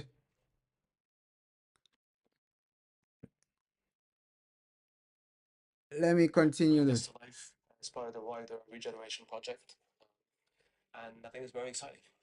As a fan, you mentioned one of the things I was comforted by is when I watched the video of Norman Foster speaking about this design. He said at the centre of it is the fans and cultivating that roar we know from Old Trafford, the way the noise swells around. How important has the atmosphere been to the design of this and the wider project? It's been an integral part. One of the key elements of the brief that was given to Norman Foster and his team is that we wanted to create the best atmospheric experience. Ultimately, we're about football, we're about winning games. Having a stadium like this one can give you a competitive advantage. And when you have fans like ours that support the team with such passion, giving him a stadium like this will definitely boost our players to perform at the highest level. One of the things fans will be wondering, no matter how excited they are by the plans, is will I be able to be at this Old Trafford? Will I be able to afford a ticket here? And we heard the Mayor of Manchester, Andy Burnham, saying one of the key parts of the task force was ensuring the affordability of tickets going forward and that no one will be left behind. Is that very much on the mind at this early stage? Absolutely. So I actually think that the fact that we're going to be aiming to build a 100,000 capacity stadium will give us more opportunities to bring in more fans. So the core fans that have been supporting the club for years, coming to all the matches, we will be able to accommodate for them, obviously, but also for fans that can only come once a year or once every few years. And I think that's the beauty of being able to build a new stadium is that we'll be able to create more opportunities for all types of fans to come in and to enjoy this experience at an iconic stadium. And fans have been wondering, given that. But usually, building a stadium like this one, it'll be in 5 years. So Omar Barada, we wanna also hear what his vision for the next 5 years are, right? We don't just want to hear, okay, our vision for after the stadium built, after the stadium comes out. We also want to hear him talk about, okay, what's the vision for next season, right? What's the real vision? I think a lot of fans would love an interview of Omar Barada just breaking down his vision for next season, because we know, league wise, our vision is over, right? League wise, our season is over. So I think a lot of fans would love, hey, Omar Barada, sit down, just talk to the fans about, what's the vision for next season? Okay, what direction are you looking to go with? Are you gonna back Ruben Amorim no matter what, or are there conditions to Ruben Amorim being here, or what type of players are we gonna be signing? I think a lot of fans would love to hear an interview like that, where Omar Barada just breaks down what the vision is gonna be. Is it gonna be, like Man City? Are we gonna be like Man City, playing a style like Man City, possessional football? That's the direction. It looks like that's gonna be the direction, right? Possessional football, and you dominating this and that. That's what Omar Barada literally stands for. That's his philosophy. Okay, you need to be the dominant size. You need to be the dominant team. You need to be playing football that, one, entertains the fans, two, dominates the other team, three, wins games. So Omar Barada, that's his identity. But a lot of fans would love to hear him talk about this, right? Hear him just talk about more of this. Okay, the vision, the overall, what he sees Manchester United in the next 5 years, what he sees Manchester United in the next few years. It's a second leg. There's a place in the quarterfinals at stake. I think everybody feels how important it is tonight. How are you feeling ahead of the game? Excited, really excited. It's always a great night here in the Old Trafford when you play in this kind of game. We came from two performances that we play well, and we want to continue with that. And we know that we need to win the game to pass to the next stage. So that is the focus. I think after those performances that you've just mentioned, the two successive games that United have done really well in, is there a sense of confidence that you can go out there and deliver the same again this evening? I feel it. I feel it during the week. I feel it in the dressing room. But we need to start this game well. When I say well, is you can be on attack or defending, but really focus and understanding the game. That it will be a game that sometimes we are going to be in attack. Sometimes we have to defend, so we just need to understand the game and to play with the full character that we showed, for example, last Sunday. Aiden Heaven came on at the weekend, made a brilliant performance in the second half. Was that part of your thinking in the change that you've made tonight? When you prove in training and in games, you are an option to play any kind of game, and then we want to show confidence in any player of our squad. And with all the problems that we had in these last weeks, everybody has to be ready to cope with the games. But yeah, he is doing really well, and I'm really excited to see him.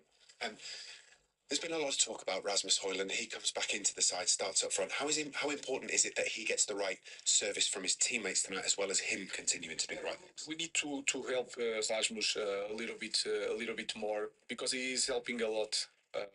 In everything he does is for the team.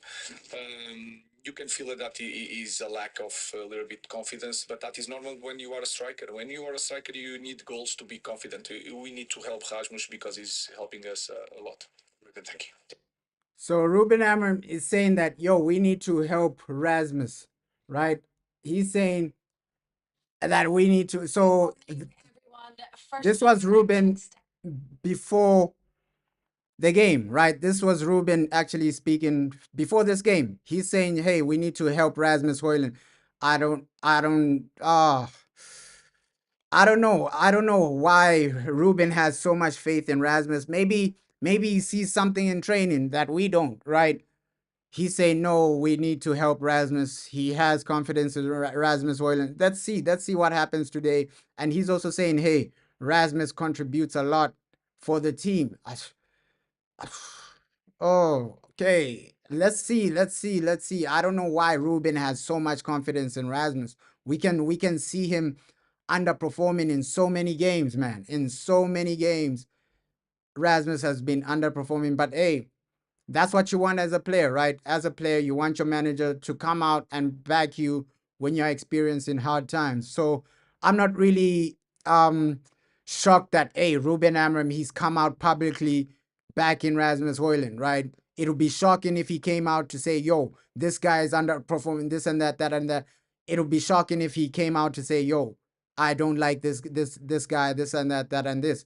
I'm not surprised that he's come out to back Rasmus Højlund because yo, that's what managers mostly do. They're not gonna come out and say, hey, I don't like this guy. This guy's a bum. Please sell him right now.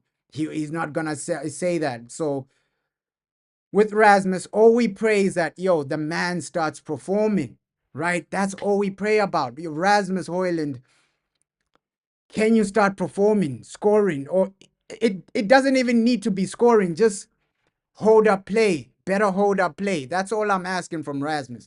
Better hold up play, better first touch, stop losing the ball too much. Because we see situations where he gets the ball and then loses it immediately. He gets it. So I'm just asking for a better performance from not only Rasmus, but all the players that are playing today, man. And yeah, with Omar, we've heard, hey, he sounds excited for the future. Let's hope the future is bright because if I'm taking the words of Omar Barada, he sounds like, hey, he's genuinely excited for the future. He has a plan. He's confident about the plan.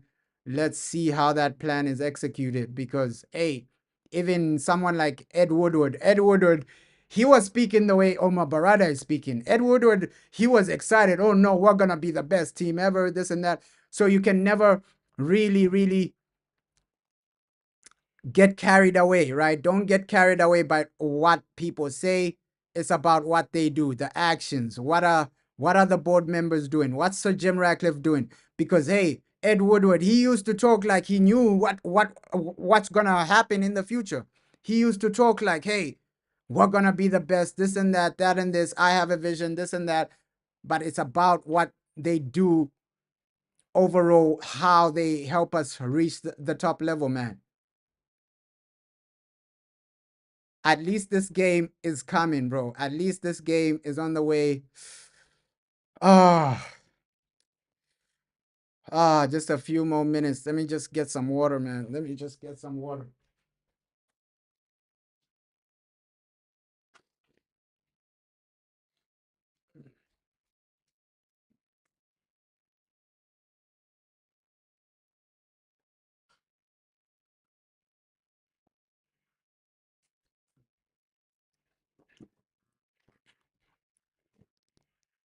A few more minutes, man. We're almost there. We are almost there. This is a massive, massive game. Oh, this is the only thing I can look forward to, like Europa League. I think a lot of our season is done and dusted, but yo, get over the line. That is the main mission for today. Ah, it's been a while since we've actually destroyed a team in Europe. If we can destroy these guys, I would be happy, man. I would be happy if we can come out here, destroy these guys, maybe a 3-0 or 4-0. I would be happy with a situation like that. But yeah, with United, you can never expect results like that. 3-0, 4-0. I don't think you can expect too many results like that because we've seen United over like the last 10 years, right? How many great results have we had consistently?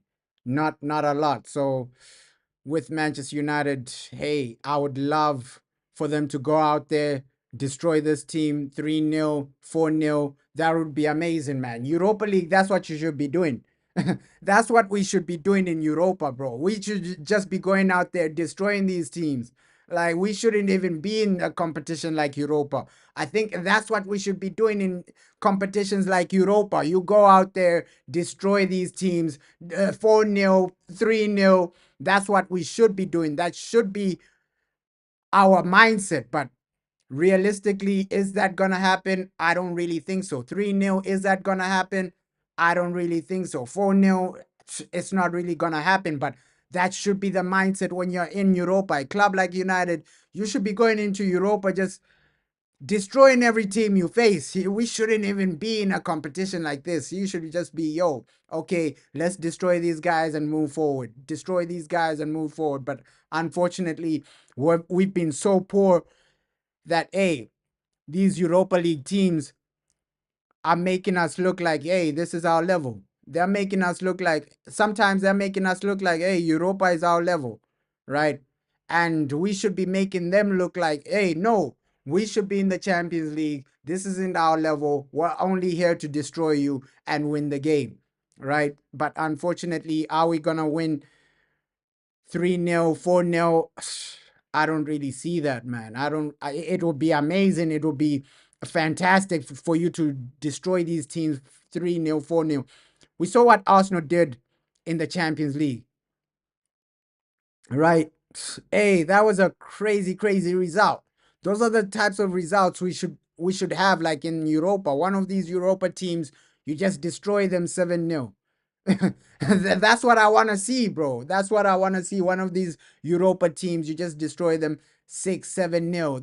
That should be the mindset, bro. That should be the mindset. But all we're hoping for is a win today, man. 15 minutes, and a lot of the players are warming up, man. They are warming up on the field for this major game, massive game. Can we get over the line? Don't let the pressure get to you. Sometimes, of course, round of 16, a player like Aiden Heaven, he's gonna let's hope the pressure doesn't get to him. It's his first official start in a round of 16 game, right? So Aiden Heaven, just stay focused, keep it simple, play the way you played against Arsenal, and we should be able to win this game. Onana will ruin this game, just like how he ruined our Champions League group.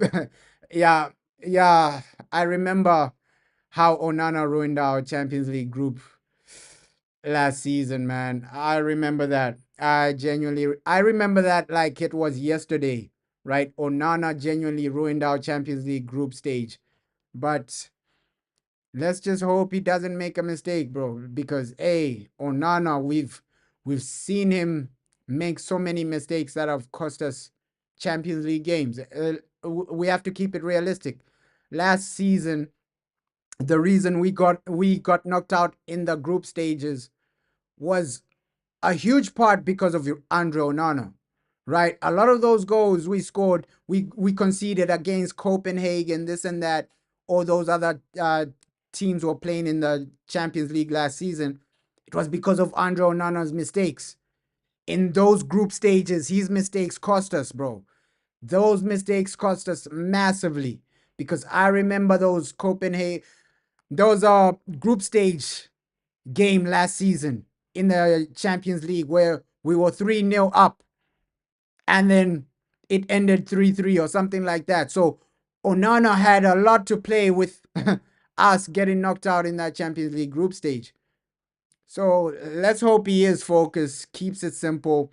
You just need to be the Andre Onana we signed. The Andre Onana we signed was world class in a Champions League final, playing for Inter Milan. Your Inter Milan's best keeper, this and that. So yeah, and the Galatasaray game. Like Onana has cost us so many games in European competition. So Andre, please, today, just be focused. And I said this, yo, the moment we got rid of David De Gea, I was saying, hey, let's go for Emi Martinez. This guy's at Villa. You can get him, Man United. You can get him. I was the one. I was just saying, yo, Emi Martinez. This is the guy we should be going for, right? After I heard, hey, David De Gea, he's not gonna stay at Man United. I was just saying, yo, Emi Martinez is the guy you should go for because he's already certified in the Premier League and he's a top level goalkeeper. I think for me, he's the best goalkeeper in the world, just simply because of what he gives you with penalty shootouts, and he's also calm in the box, make one-on-one saves. He's really calm. We saw that save in the World Cup final, right? France one-on-one with Emi Martinez. He saves it. So bro, for me, he's the best goalkeeper in the world, Emi Martinez. Under pressure, the man is insane. He's insane. And I think, yo, after David De Gea, that's the guy we should have gone for. You should have given him a call. You're confident we will win? Yeah. I'm also confident, bro. I'm confident. These guys are toothless. These guys are not really getting anything. They're not getting a goal past us, bro. So I'm confident that we will get that win. We will get the result. Just have the mindset of, okay, an early goal, get us over the line, and yeah, just Diego Costa from Porto, he would have been cheaper. But I'm saying, yo, Emi Martinez, he's a goalkeeper you buy and then forget. Donnarumma is a great penalty stopper, but were we gonna buy Donnarumma from PSG? You know, PSG, they would want something like 100 million for Donnarumma. Donnarumma, he's a type of goalkeeper that, yo, you gotta pay over 60 million for. With Emi Martinez, at least you could have gotten him for like 40 million, 50 million. Emi Martinez, he's at United. And he would have genuinely come to United, bro. With Donnarumma, it's complicated, bro. It's complicated. But hey, what's done is done. We're stuck with Andre Onana. We gotta just take it step by step, man. Take it step by step. This season, just take it step by step. Game is about to begin. 10 more minutes. Let me just set up the timer here. Set up the timer. It's 10 more minutes. We are back for Europa, man. Set up the timer, set up the scores.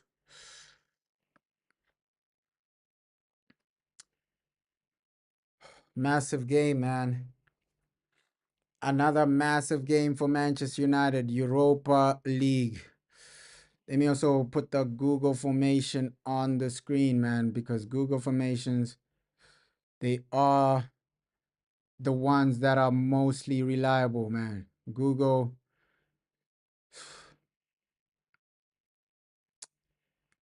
Let's put that on the screen. The Google lineups are out.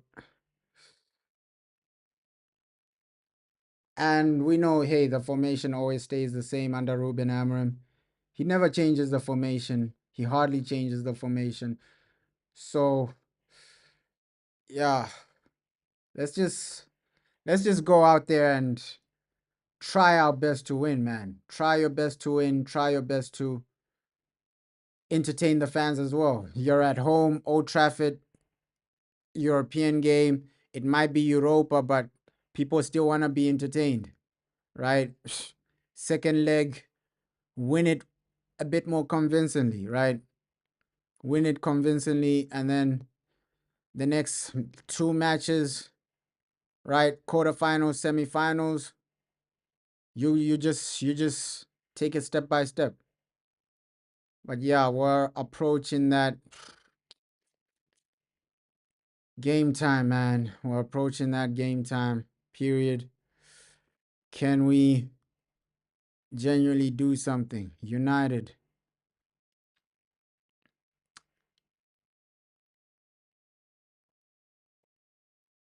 Can we genuinely do something? Come on, Manchester United. Oh,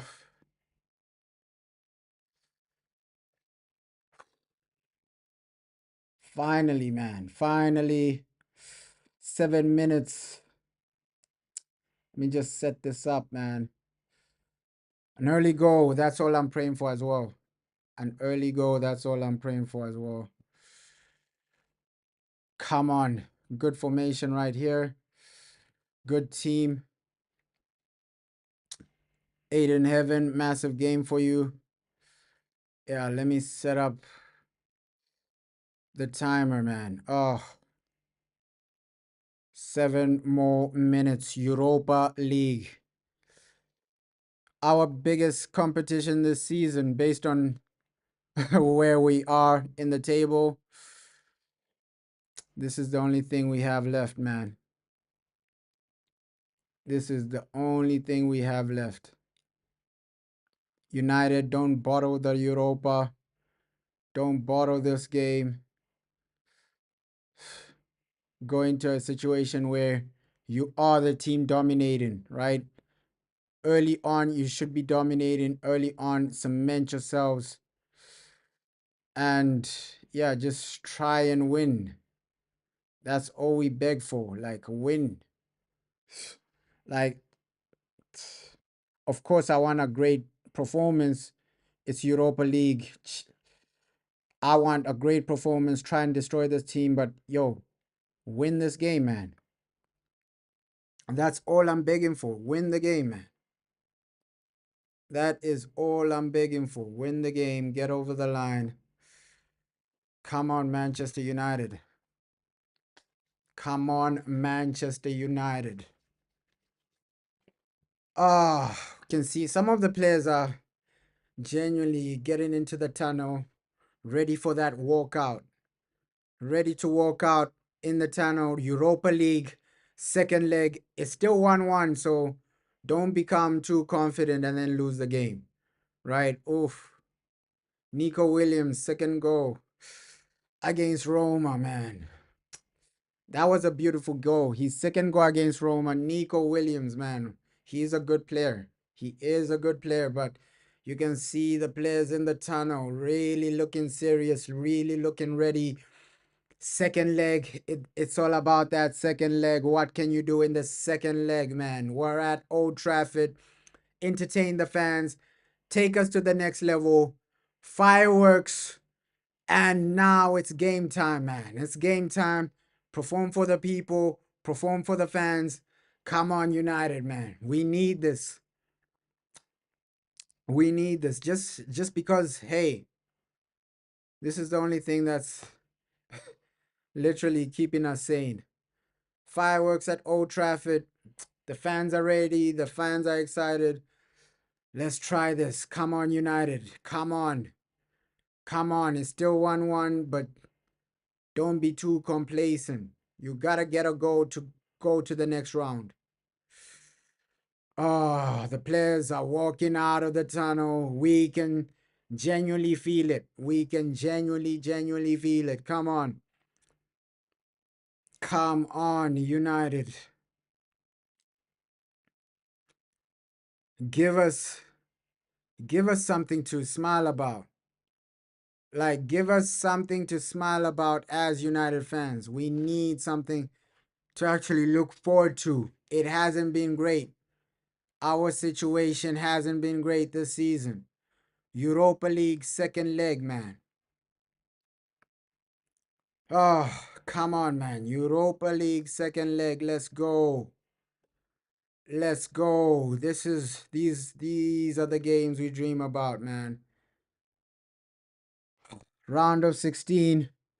One more game until you hit that quarterfinal. One more game until you hit that quarterfinal. Alejandro Garnacho, can you perform and score for us? Bruno Fernandez, we need something from all our players. Come on, United. Let's go. And here, Bilbao are through. We knew that, bro. We knew that they were the better team. Roma, I think, yeah, Roma had a red card, but Bilbao, bro, they do have some good players. Oh, let's see. if that fireworks video is copyrighted. Hey, maybe I can put it on the screen. Some beautiful fireworks, man. Some beautiful fireworks. Some beautiful displays. United get over the line and win this game. And yo, you can see Ruben Amorim looking serious as ever, looking excited as ever. Oh, Manchester United, do this for us. Do this for us. Good lineup. I'm feeling confident. We can get over this line. Come on, man. Come on. Come on.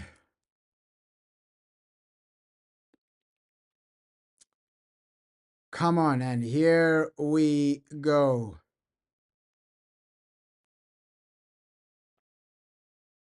Here we go, man. Europa League.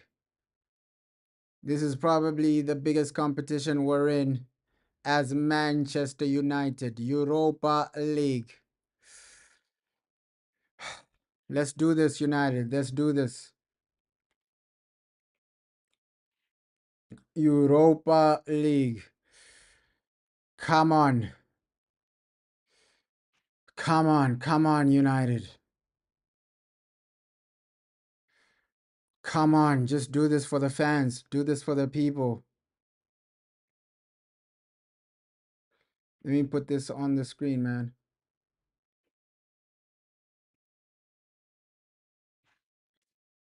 Oh.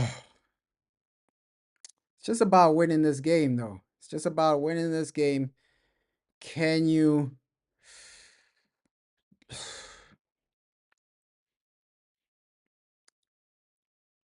And here we go. Showtime at Old Trafford, Europa League. Oh, let's do this. Let us do this, man.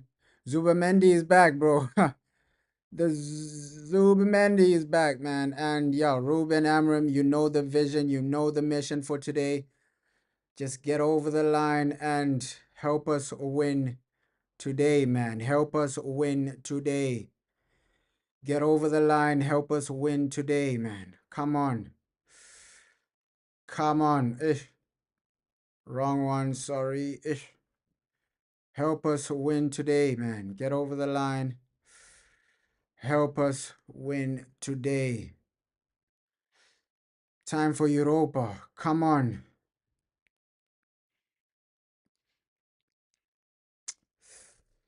Oh. Come on, come on, come on, come on, come on. Keep it simple. Keep it simple, Europa, man. That first goal is all we're praying for right now, but if you can do what we're asking the manager to do is win. All we're asking from the manager is, yo, can you win this game? Can you get us to the next round? An early goal, man. I'm praying for an early goal. But if we don't get an early goal, I think, yo, just try something, man. Try your best to get over the line in this game. Oh, the pressure is on, though. The pressure is on with this one. The pressure is on with this one, man. Come on. Come on. Oh, and you can hear the Glazers out chants. People have those Glazers. Oh, bro, Sociedad have started better than they were in that first leg, man. I have to keep it real.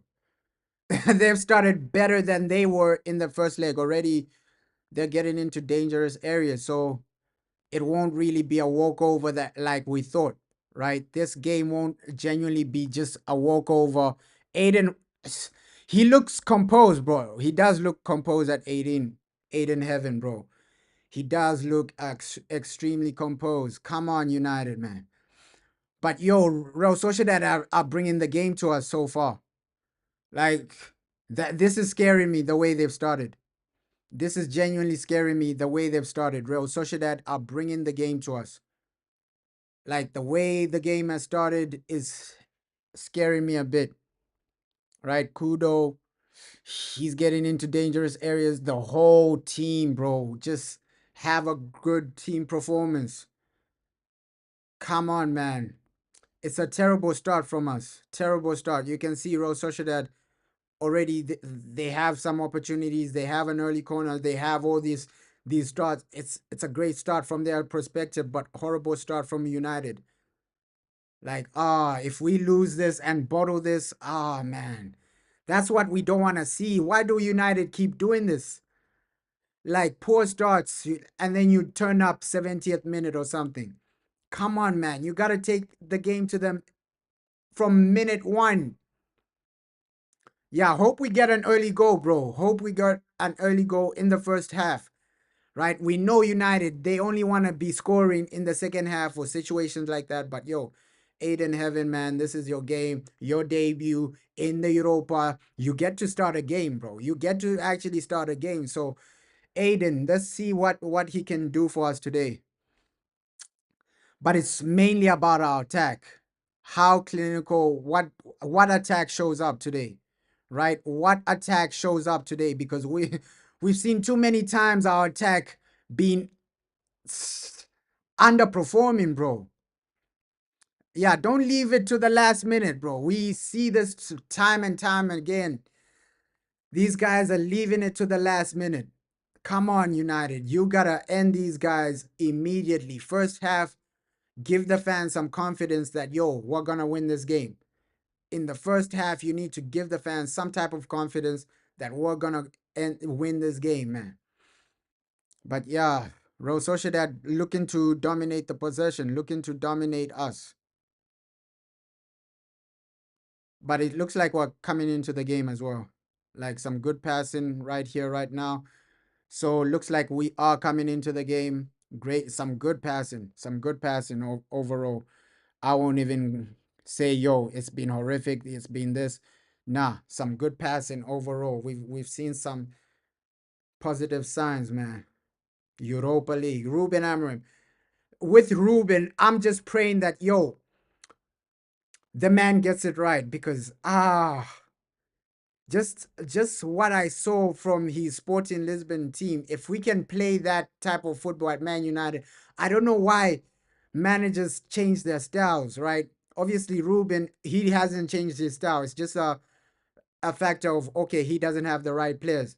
But with Eric Ten Hag, he sold me the dream. Eric Ten Hag sold me the dream with the playing style, the Ajax type of football. Frankie de Jong, these guys. He sold me the dream. But unfortunately, these guys, he didn't play the way we wanted him to play. Real Sociedad, whoa, delete, man. This guy, man, this season, we would have been far worse without him. This season, we are far worse without Delete, man. I'm not gonna lie. Wow. Sociedad are really creating more chances than the first leg. Right? This is scaring me. This is scaring me. Delete has been immense, bro. Like, without this guy, yo, we're a different team. We are a different team. We're conceding way more goals. Oh, man. Sociedad have been good, man. They're better than they were in the first leg. That's what I can say. I don't know how Delete hasn't been called up to for the Dutch national team. Like, he's been insane, man. He's been insane. Delete for us. VAR penalty check for Real Sociedad. This is what I'm talking about. They always love screwing us over. What are you talking about, penalty check? Oh my God. VAR always love screwing us over. How is that a penalty? VAR, what? And you knew this was scripted, man. You knew this was scripted. Ref is going to the screen, and every time the referee goes to the screen, he gives a penalty or something. How are they even checking for a penalty? We knew this was scripted, man. We knew this was scripted. How many penalties are you going to give these guys? You already gave them a penalty in the first leg, and now you want to give them another penalty. Oh my God, VAR, man.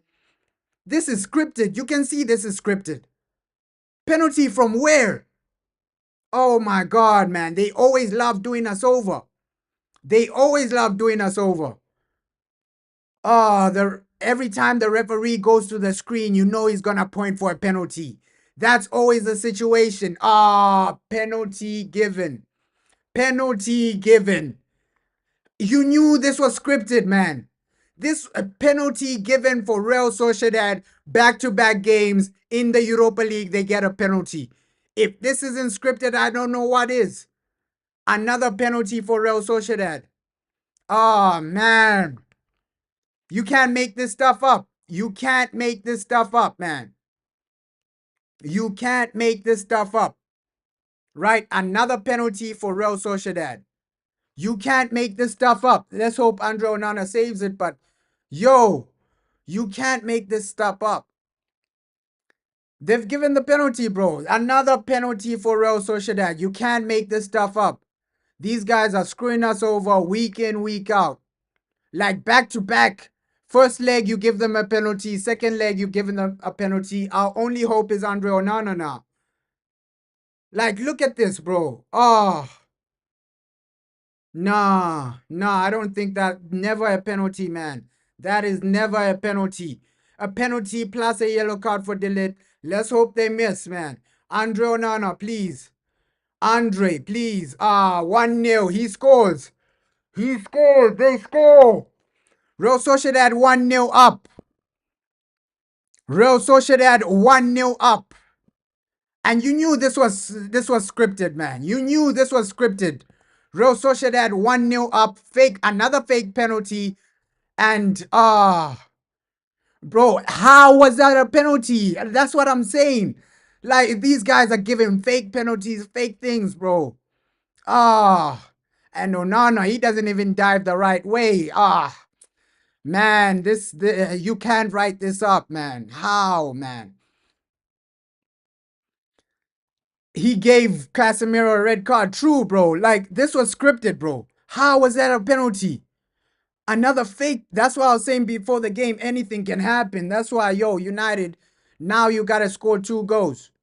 Now you got to score 2 goals to go to win the game. Real Sociedad are 2-1 up on aggregate. Now you got to score 2 goals to go through. It's a mess, man. It's a mess, man. And what else is he supposed? I don't genuinely think that was a penalty. This was scripted, man. This was scripted. Scripted by the referee. Back-to-back penalties for these guys. Come on, man. You have to watch what they're doing.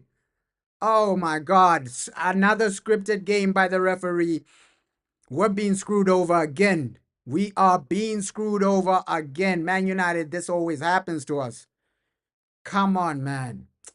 Now we have to score 2 goals to just to go through, right? And we know United, we struggle to score. Man. They want us out, bro. They don't want us to go through. I think this was scripted. This was genuinely scripted, bro. Yeah, they don't deserve to go through, but United, bro, like, try and get the ball and get an early goal. Right now, you genuinely need an equalizer. Like, that equalizer is needed right now. If these guys are still up by halftime, then you're in a tricky situation. If it's still 1-0 by halftime, you're in a tricky situation. You got to score 2 goals in the second half. So right now, keep it simple. Try and get the equalizer early and then win and go. Come on, man. Don't let them score another goal. Because to be fair, Real Sociedad, they're playing better than they were in the first leg.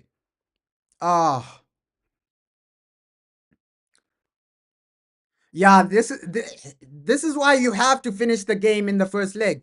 It's always important, man. First leg, finish the game. But hey, This is worrying me, man. This is worrying me. That's why, yo, football, anything can happen. Like you never know. You can never tell. Oh man, a fake penalty and now we're trailing. You ah, we can never get a break as Manchester United. Like, what is going on? Ah, penalty United. Let's go. Justice. Justice for Manchester United. Penalty. Justice for Manchester United. Let's go. Yes, justice, man. Penalty, Man United. Let's go. Let's go, man. Let's go. Penalty, Manchester United. Let's go. Justice. This is justice right here. This is justice right here. This is justice right here. Penalty.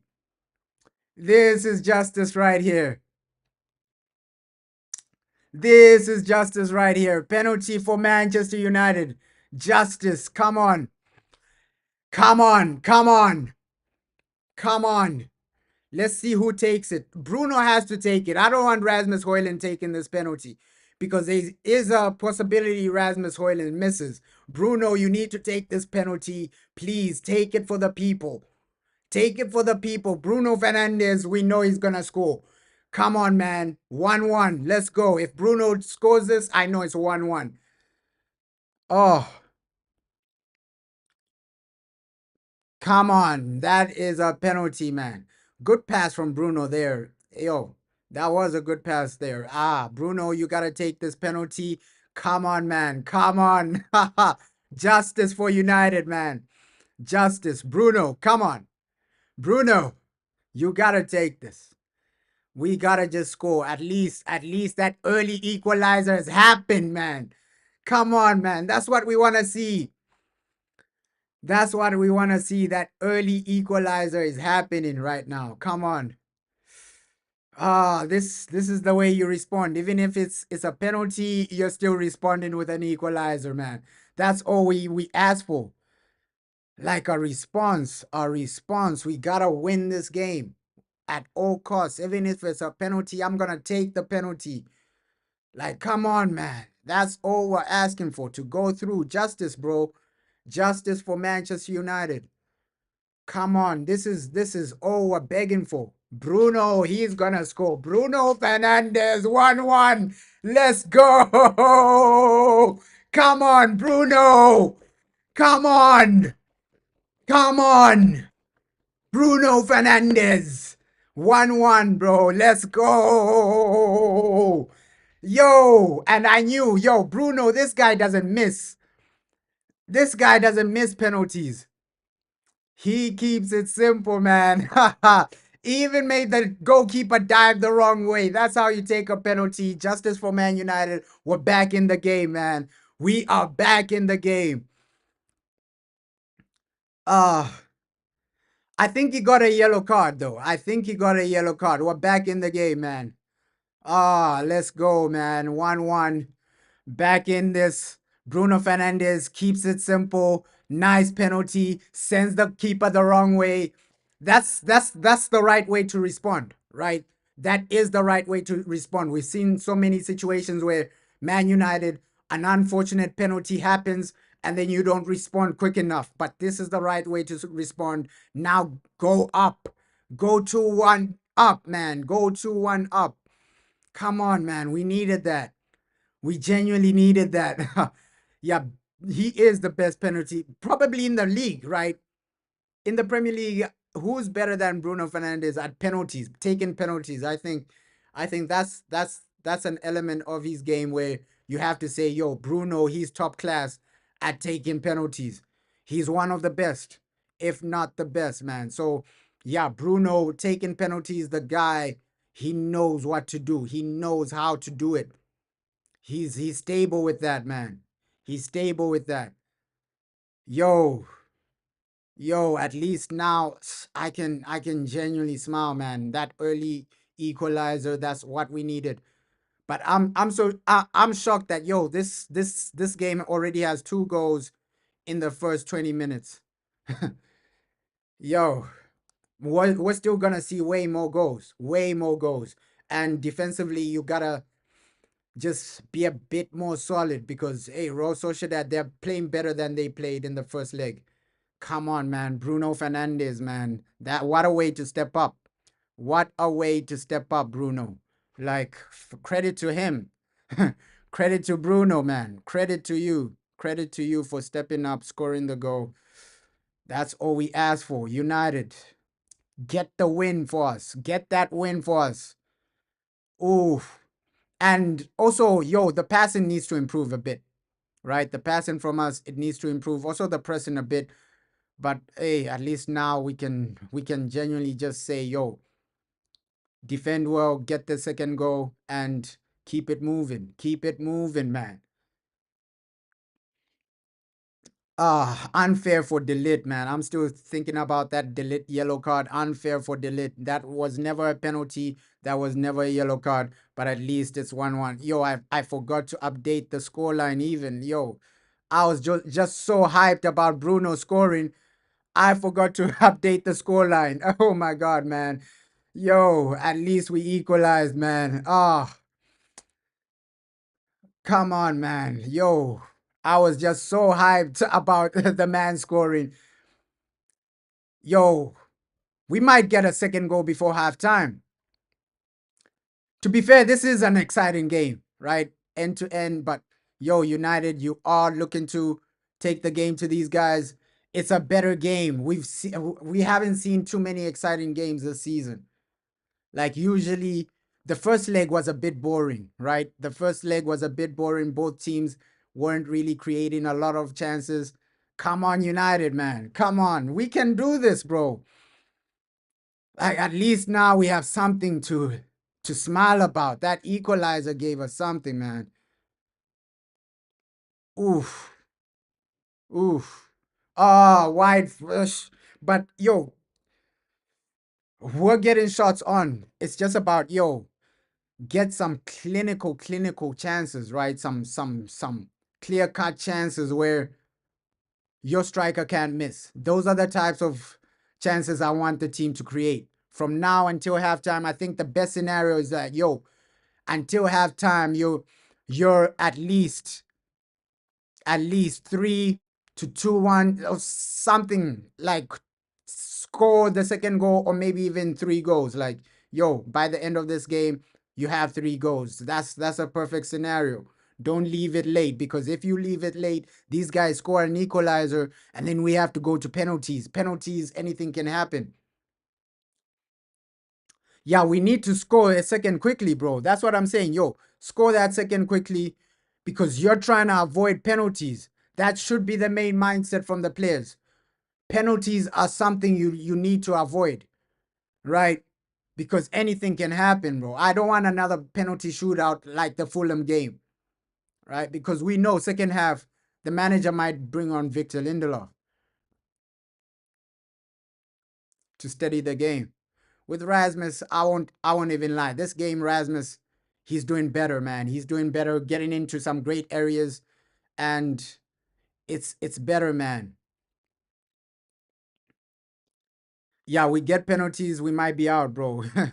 We might be out. It might be done and dusted for us. That's what we need to avoid, penalty shootouts, bro.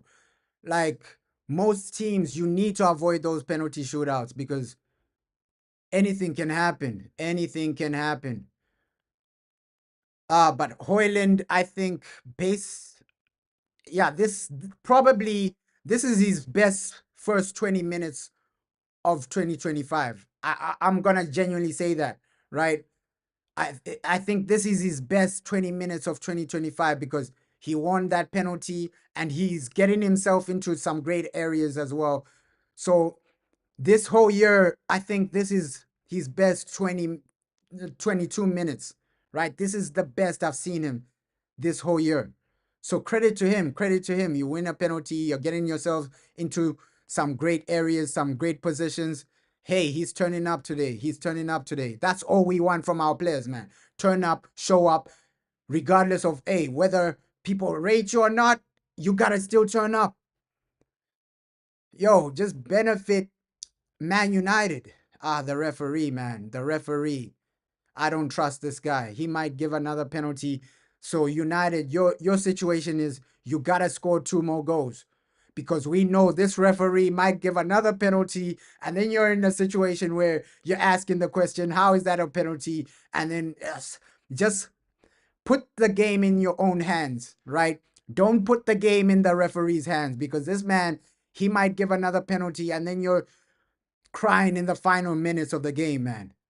You gotta put the game in your own hands.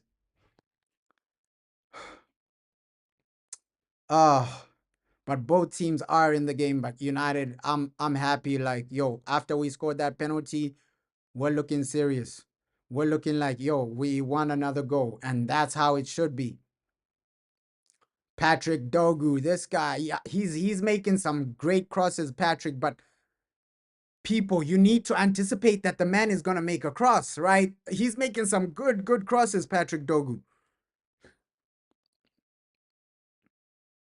Delit did foul, but I don't really think it was a penalty, but it has happened. At least we got the equalizer, bro. That should be the mindset from a lot of the players, right?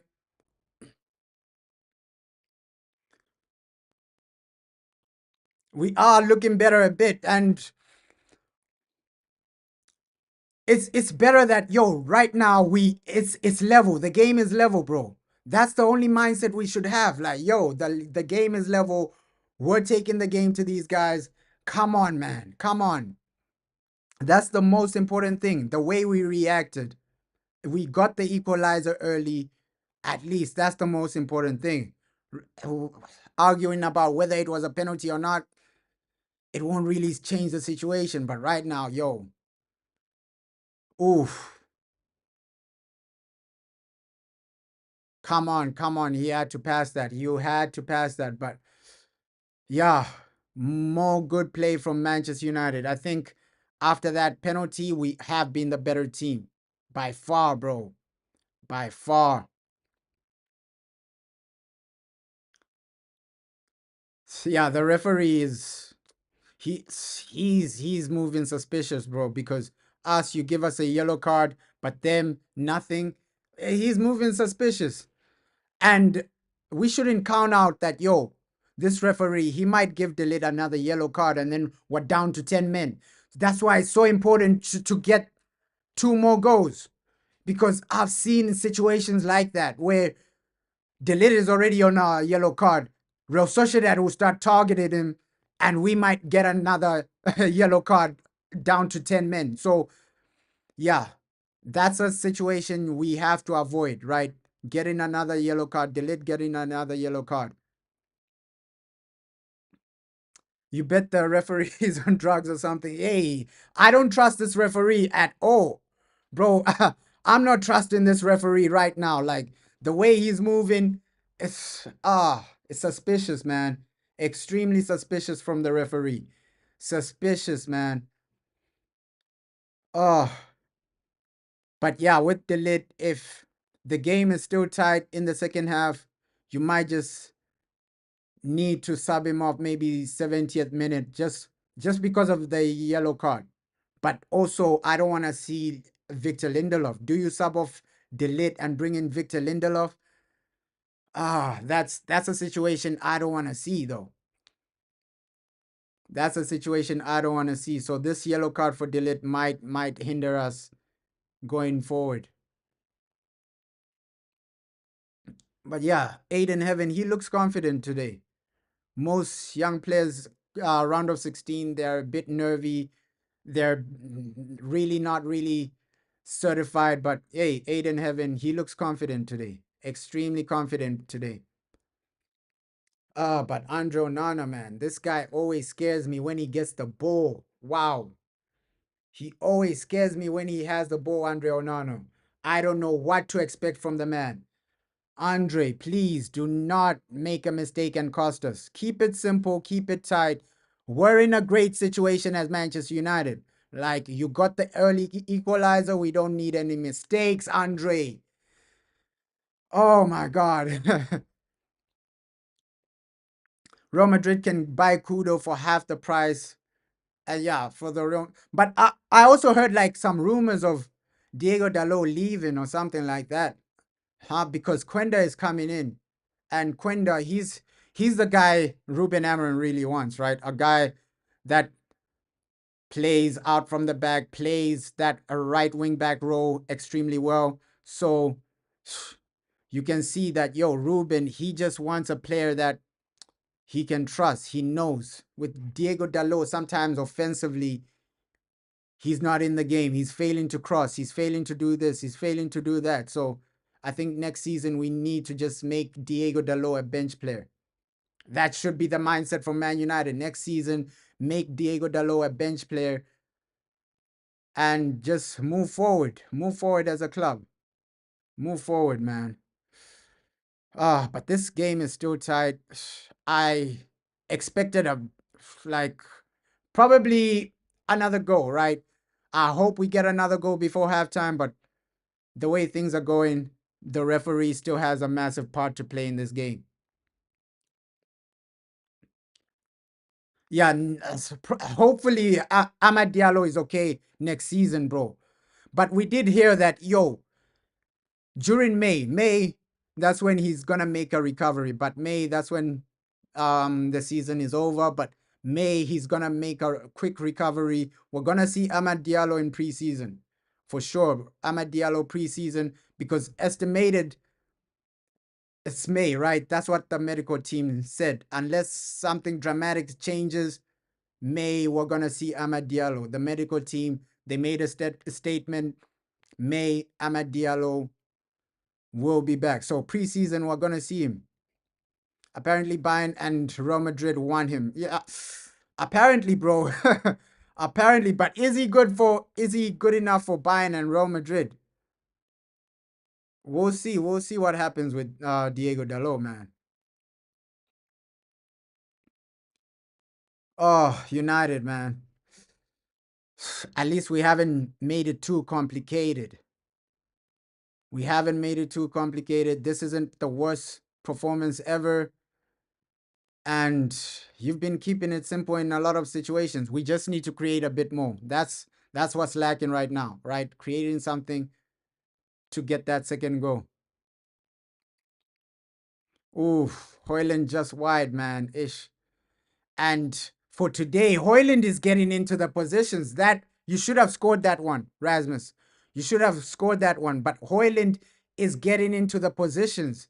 That's what I've been criticizing him in the previous games. Hoyland, somebody's crossing the ball, you're not there. Somebody's passing the ball, you're not there. But today, he's getting into the positions. So close, bro. So Rasmus, he's getting into those positions. Credit to him. That was my criticism in the previous games. Rasmus, no one there. But there, you gotta be on target there, Rasmus. You gotta be on target. But I feel like, this might be the game Rasmus Højlund gets his goal. He's getting into some great positions, man. Credit to the guy. Credit to the guy, because every week my main criticism for Rasmus is, where are you? Okay, the boy's in the box. Where are you? And even like his first touch in this game is better, right? His passing in this game is better. So I think this is his best game in 2025. Zersky is also performing as well. I think today is Rasmus's best game in 2025. I have to say that because I haven't seen too many great performances from Rasmus. When he performs, I'm going to give him his credit. When he does well, I'm going to give him his credit. I don't always just criticize the guy. When he doesn't perform, I'll criticize. When he performs, I'll give him his credit, man. Fair play. You've started the first half extremely well. Fair play to Rasmus. Yeah, the team just have confidence, because usually, you go 1-0 down, something dramatic happens, right? Something dramatic happens. You're just playing unconvincingly. But today you can see so much confidence. But Real Sociedad, man, keep these guys out of the box. Keep these guys out of the box. You don't want these guys scoring another goal. You don't want these guys scoring an equalizer or something. Keep them out of the box, man. That's what you need to do. Yeah, his hold up play, Rasmus, has been much better. That's what I'm talking about. Like, yo, that's all we're asking for as fans. Yo, a a better performance, a performance where you're bringing other people into the game, you're getting into the right positions, you're actually not losing the ball too much. A performance like this, I'll give her Erasmus Hoyland his credit. That's what we want to see as fans. We want to see you in great positions. We want to see you have a great first touch. We want to see you with some great hold up play, right?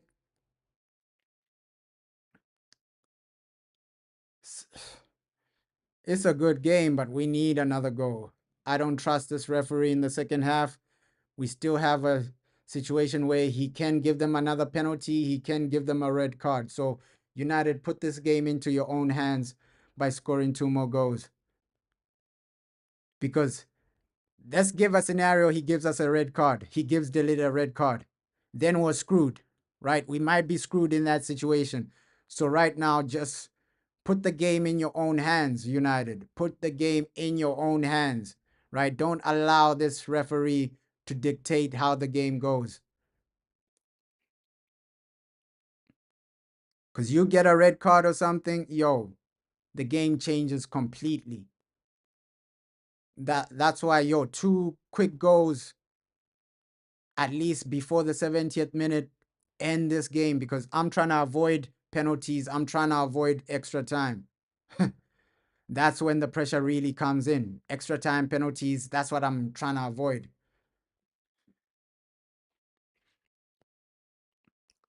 But yeah, by far we've seen a better Real Sociedad team. This is not the Real Sociedad we saw in the first leg. Right? Oh. And someone like Diego Dalot, I'm asking the question, Diego, can't you do something better? Like, offer something, Diego Dalot, in the attack. We're attacking a bit more today. So, Diego Dalot, I want you in those positions. I want you in those attacking positions, man.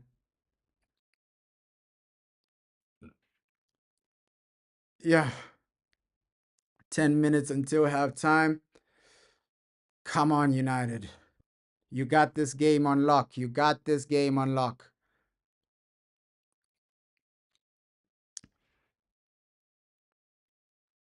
I'll only start panicking if it's still like 1-1 in the 80th minute. Like, yo, I don't want extra time. I don't want any penalties. But right now, it's calm and collective. Of course, on the touchline, you can see the passion from Ruben Amorim. But, yo, we got this game on lock, man. We genuinely got this game on lock. Come on, come on.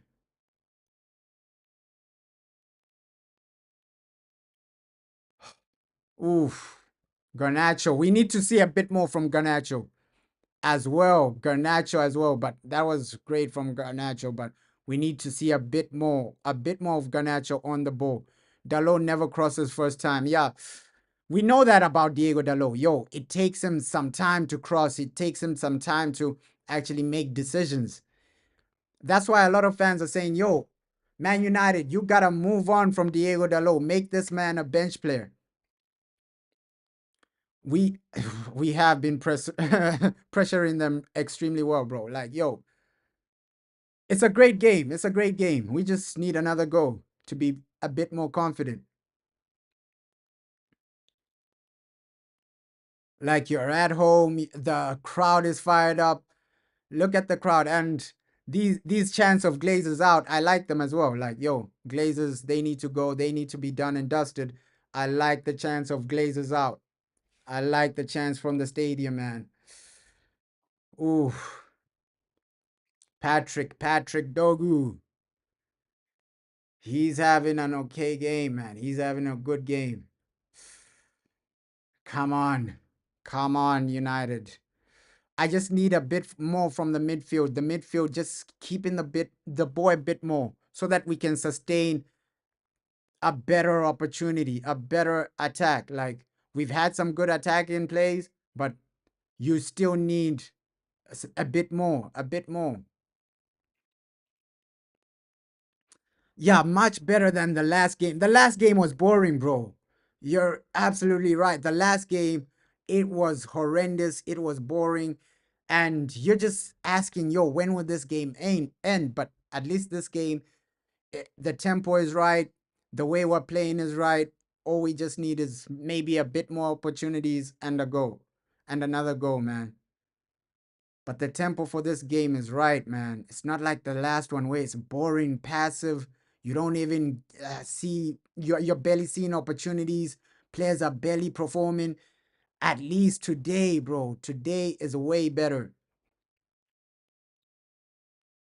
Yeah, Garnacho isn't really having a great game today. He's not really having a great game. Garnacho, man, he's not really having a great game. Failing to beat his man. The passing hasn't been on point. So, Garnacho, man, we need the levels to improve. We need the levels to improve from Alejandro Garnacho. Failing to beat his man. The passing needs to be a bit better. Come on, Garnacho. Come on. These are the games you need to be turning up, right? Round of 16, Europa League. Come on, man. Ah, Dogu, man. We love that from Patrick Dogu. We love that from Patrick Dogu. Oh, we love the passion from Patrick Dogu.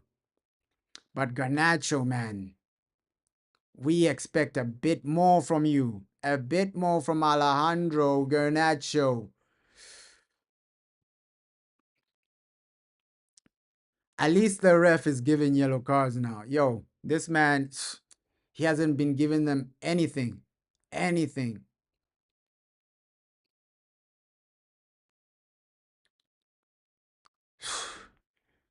But I can feel a Bruno Fernandez goal coming. I can just feel it, either from the edge of the box or maybe even another free kick, right? If Bruno can score another free kick, I'm going to celebrate that. If Bruno can score another free kick, I'm going to celebrate that.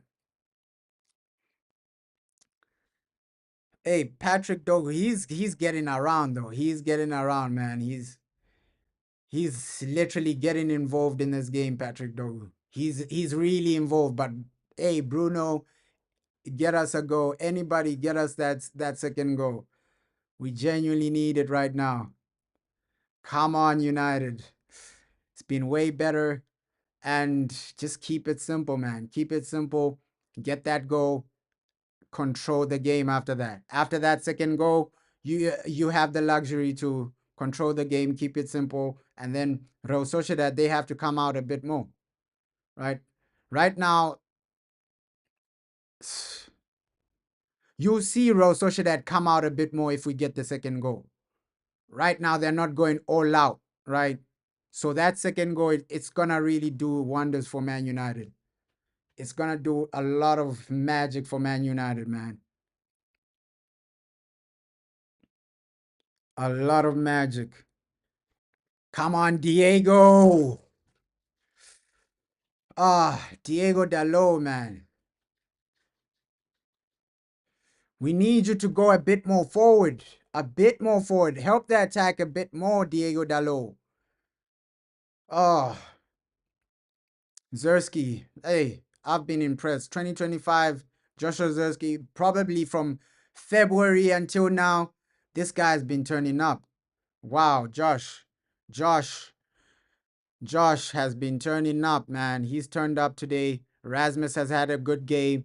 I think it's only Garnacho and Dalot that can improve, man. Hope United win, bro. We always hope for a United win, but we still need that second goal.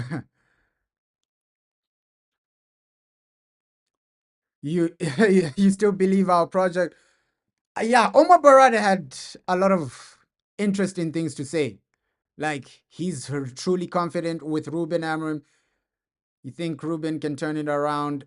I think it's not even a thing of Ruben can turn it around. Just give this man his players. Like, we've already seen wonderful signs that Ruben Amorim has the potential to succeed, right?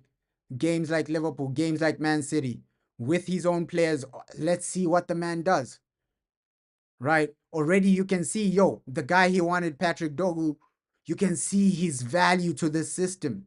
You can see what he contributes to the system. It's almost halftime, but yeah, second half, you got to get that goal. You don't want extra time. You don't want penalties. So, yeah, I'm not really too worried about that first half. I would give that first half a 7 out of 10, right? You responded quickly after Real Sociedad got a penalty. You've been getting into some good areas. There've been some players with some good performances. I think Aiden Heaven has been comfortable. Rasmus had a better performance today. Zersky turned up. So this half hasn't been too bad, right? we've seen worse first halves from Man United. Against Arsenal, you saw a structure and yeah, a vision of style of play. Like we do have a vision with Ruben Amorim. It's just about some of these players can play what he genuinely wants. The overall system oh yes, Patrick, Patrick. Oh, the overall system he wants to play. You need better players. You need better players, man. You need better players for this overall system. But second half, we will get a goal. Yeah, right now, looks like we will end this first half on a 1-1. On a 1-1 situation. So, yeah, I think no substitutions are needed because we know our bench, okay, you don't want to change anything too much, right? Obviously, Harry Amas, you don't really need him right now. Patrick Dogu, he's having a good game. Maybe second half, Toby Collier might come in if Casemiro loses the legs, gets tired. So yeah, second half, maybe Toby Collier is the guy you might just bring on, right? But I don't think we need too many changes. Too many changes. The team, all you need is a goal right now. I think this team can get a goal in the second half. I didn't see that. Yeah, under Ten Hag, we didn't see any structure or effort or anything that that said, "Yo, Man United will gonna be a team that will be winning."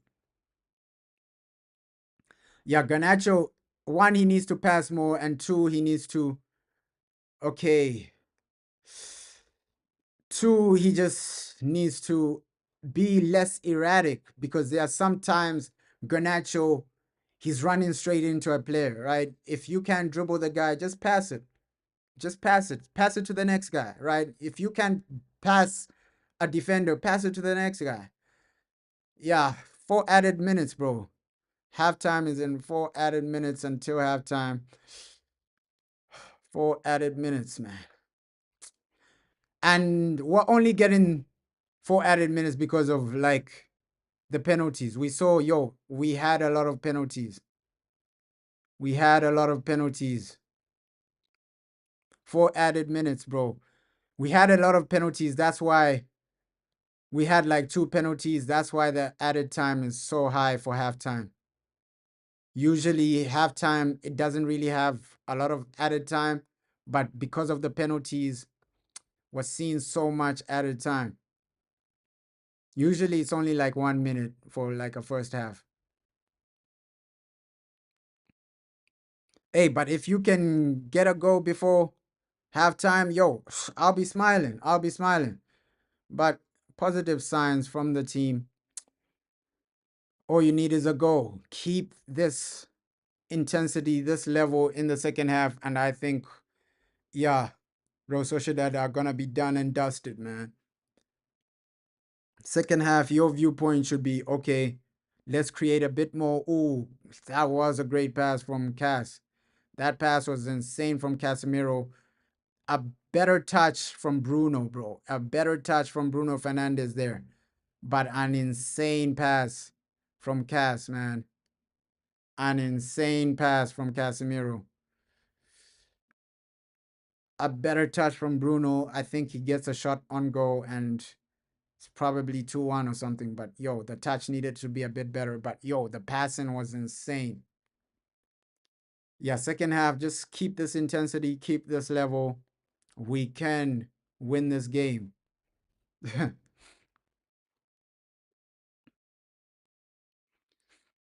uh I still have to check who we're gonna face, bro. I'm just taking the Europa League game by game, bro. Like that's my viewpoint.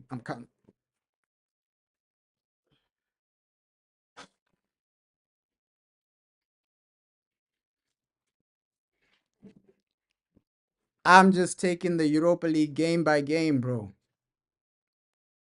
Like that's just my viewpoint. Like, yo, take it game by game.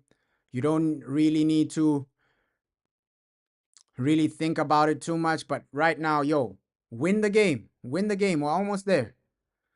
Almost there. One more goal, man. Can you get a goal, United? Come on.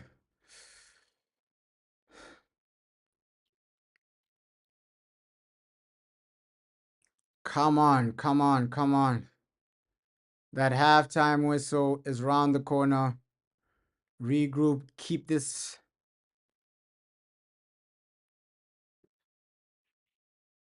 Yeah, let me check who are playing next, right? Group stages. Cause it won't be somebody complicated, man.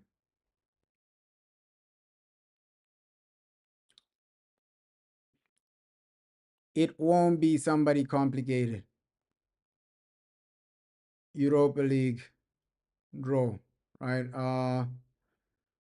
The matches.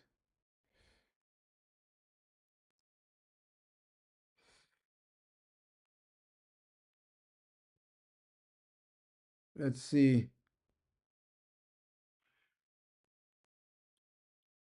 Yeah, halftime, bro. Halftime. Let me just keep the same level, bro. Like keep the same level in the second half. That's all I'm begging for. Like you're saying it'll be Leon ish. Keep the same level second half, man. If you can do that as United, I think you'll be a bit comfortable, man. Keep the same level second half and just create a bit more chances, creates better chances, better opportunities. Yeah, it is Lyon, bro. It is Lyon, bro. So next game, Lyon. I was just stopping the timer there. Winning the Europa League, yeah, it can at least guarantee us like Champions League, right? That is your main your main goal. Yo, win Europa, get Champions League. I've been impressed with this first half. Like United, you've kept it simple. You responded extremely well. Yes, we responded with a penalty, but yo, you still responded, right? Most teams they don't get into those positions to get the penalty. And credit to Rasmus. I think this was his best 45 minutes so far. So far, that's the best 45 minutes I've seen from Rasmus Højlund in 2025.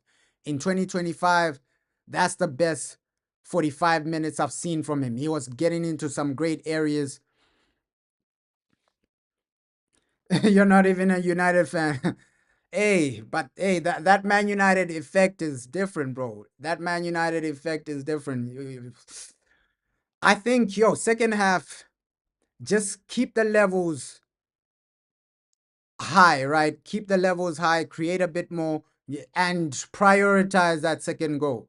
That's what you need to prioritize. Prioritize that second goal. It'll open up Real Sociedad a bit more because they'll go all out attack against us, which will create a bit more space, which will create a better situation for us. So that second half is vital that, yo, before the 70th minute, you get that second goal. At least that's what you need to be focused on as Man United. Before the 70th minute, you get that second goal and just do what you're supposed to do. Man United, you got this wrapped up, right? This Europa League, you got this wrapped up. All you need is a goal. It was a 7 out of 10 performance for me in the first half. I think a lot of good performing players. Someone like Patrick Dogu, I think he had a good game. Rasmus had a good game. Joshua Zerski had a good game. Delit was unlucky with the yellow card, right? Delit was unlucky with the yellow card. Nah, those guys are gone. Those guys are gone. Eriksson, Casemiro, Evans, those guys are gone, bro. Those guys are gone. Done and dusted, man. Those guys are gone. Eriksson, Casemiro, those guys are gone, man. Those guys are gone. Next season, I don't see them staying. Yeah, they're on too many wages, bro. Those players are on too many wages, on too much. They're getting paid too much, bro. So I don't see them next season. But yo, it's a good foundation from United. You build from this first half by getting a goal. You build the worst case scenario is that yo, this stays 1-1 and then you go into extra time and then it goes to penalties. That's the worst. Or the worst case scenario is that yo, Real Sociedad find a goal somehow, some way. But I don't see Real Sociedad getting a goal unless it's a penalty. Like second half, I don't really see them getting an open play goal unless it's a penalty. Yes, they started well in the first few minutes. In the first 10 minutes, Real Sociedad started well. They're getting into our box, this and that. But after we scored our goal, they're barely testing Onana. So United, if you just score that second goal, this game is done and dusted. I don't see Real Sociedad scoring a second goal unless a scenario of where Delit gets a yellow card, that's his second yellow card, and then you're down to 10 men. If that's the situation I see, yo, Real Sociedad taking control of the game. If we get a red card and if the referee give Delit a second yellow. So this game is still open. This game is still, you can never write these guys off. Second half, you gotta get that second goal and cement yourselves into that quarterfinal. Cement yourselves into that Europa League quarterfinal. We need this trophy, man. We can't go a season without without European competition, right? We need this to get into the Champions League. And then in the summer, build a team that can compete in the Champions League. That should be the mindset. This season, your mindset should be, okay, this team, get us over the line in the Europa League so that we can be in the Champions League. Summer transfer window, build a team that can compete. Evans, Eriksson, Shaw, Lindelof, Mount, they all need to go. I agree with you, bro. Like, with Johnny Evans, I don't think they'll get rid of him, right? Because he's on like low wages, and I think the club, their vision for Johnny Evans, they want the man to retire at United. So Johnny Evans, I don't think they'll get rid of him, but Eriksson for sure they'll get rid of him. Lindelof for sure, Mount for sure. Luke Shaw, it's just about, yo, is Luke Shaw fit enough for you to sell him? Because you gotta be fit for you to pass those medical tests, for you to get sold. So with Luke Shaw, it's a matter of, okay, is he gonna be fit in the summer for him to be sold? But yeah, Johnny Evans, I don't really think they'll sell him, bro. Eriksson and Evans will go for free. Nah, Evans. There was an interview him doing contract extension. Bro, Evans is staying. Johnny Evans is staying, bro. Johnny Evans is staying. There was an interview of him talking about a contract extension, this and that. We know how United are. They want Johnny Evans to retire at Man United. Bro, Casemiro became Tony Kroos today. he hasn't been too bad, man. The passing was insane. It was fantastic. That pass for Bruno Fernandez, it was fantastic, right? So Casemiro, hey, that was an insane pass. That was an insane pass. But second half, keep the levels, man. Keep the levels. Take the game to Real Sociedad. Find that second goal. That should be your only mission. Finding the second goal should be your only vision, your only mission. Yo, United, second goal. Finish these guys, and then it's game over. That should be the mindset. Like, from all these players, yo, you should be thinking about, hey, well, you can already smell the quarterfinals, and it's against Lyon. Big team, bro. Big team. Lyon, So big team, bro. Big team. Big team. Big, big team. So yes, quarterfinals will be hard, right? Because if you're playing Lyon, quarterfinals will be hard. It will be hard, but right now just focus on the second half. You get past the second half, obviously Premier League our season is done and dusted. I think for the Premier League, just try and play academy players here and there. But Aiden Heaven, man, this guy, he's made for top level football. He's literally made for top level football. Another okay performance. I thought, yo, he would let the pressure get to him, but he was calm, collective. He was keeping it simple. Aiden Heaven, man, he's made for the top level.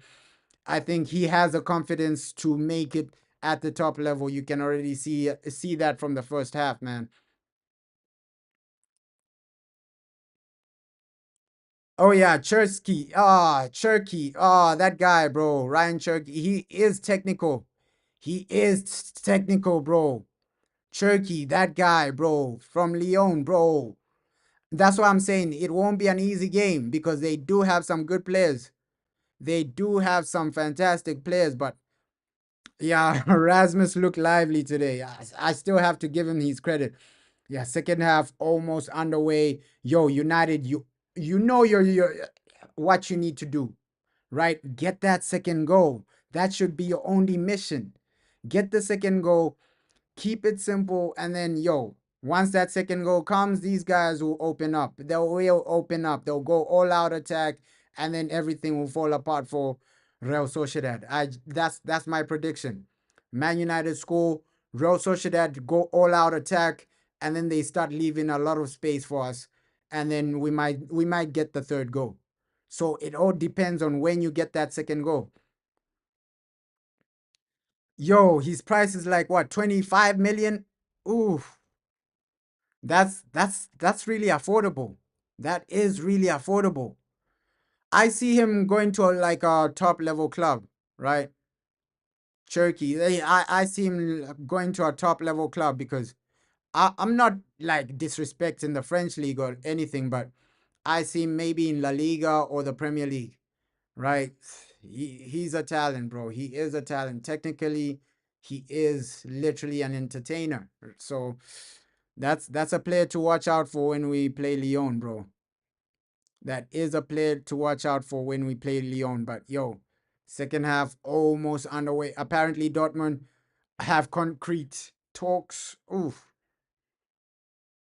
We'll see, bro. We'll see. But yo, obviously the price tag is right, right? 25 million, the price tag is right. And a club like Dortmund, they can afford it. We'll see. With Omar Barada, the thing he was saying that, yo, he wants high level players at the top level, right? Players that can deliver, players that are consistent, and players that are technically gifted. We see the players who've signed under Omar Barada, right? Aiden Heaven, he's good on the ball. Dogu, he's okay on the ball. He's literally reliable on the ball as well. So even Diego Leon, that guy technically he's insane. So we are going for some good players, bro. Some good players. Yeah, I don't expect any changes until like the 70th minute. I think Ruben Amram, he's gonna keep the same team until maybe the 70th minute, 80th minute, because we have to be realistic. The bench, is Ruben gonna bring in someone like Victor Lindelof right now? I know Delit has a yellow card, but I don't think he's gonna make any real changes, man. Yeah, Diego Leon is a unit at 17, bro. The guy is a beast already. Like, the guy is a beast already. We can see that in South America. Obviously, South America, the leagues are different.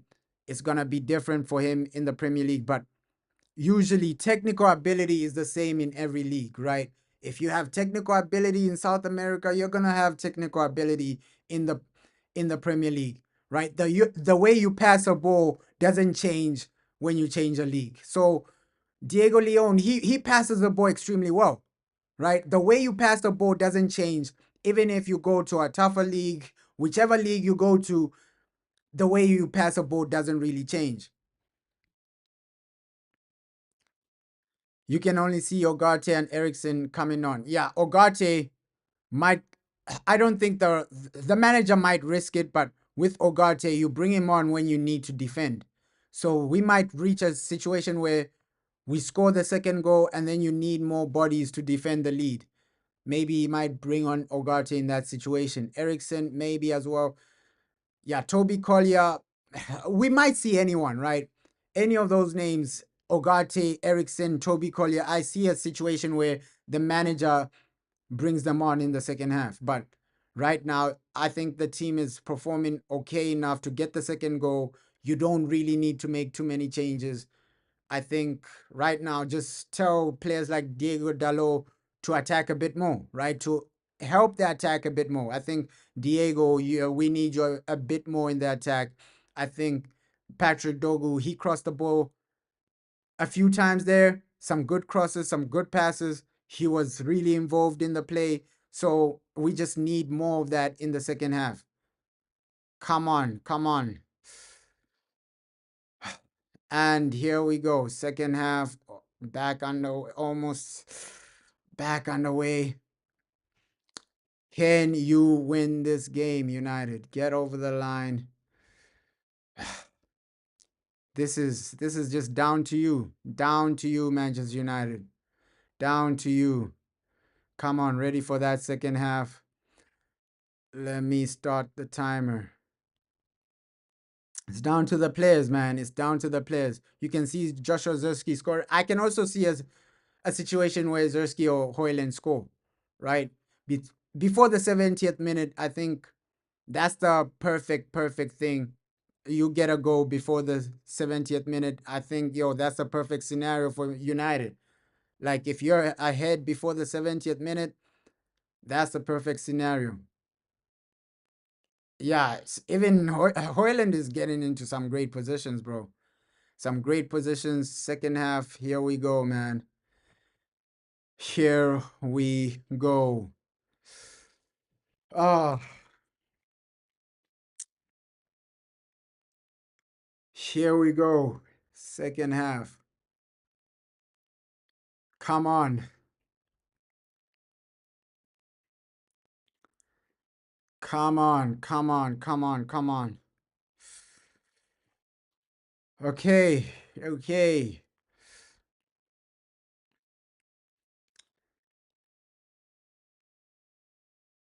Take the game to these guys, man. Take the game to these guys. We need another goal. Let's see how the second half starts. Which team is genuinely dominating? Which team is genuinely... But, United are starting okay. Starting okay. I know it's only the first few seconds, but looks like, Ruben Amorim, he's told them, dominate this, get the second goal, and then, don't give them any space. Don't give them any space. Don't give them any time until the final whistle. Finish this game while you still have the chance. Like, that must have been the message from Ruben Amorim. Oof, Diego. Diego crossing the ball, man. We finally saw it. Diego crossing the ball, man. We finally saw it. We finally saw it. Oh my God.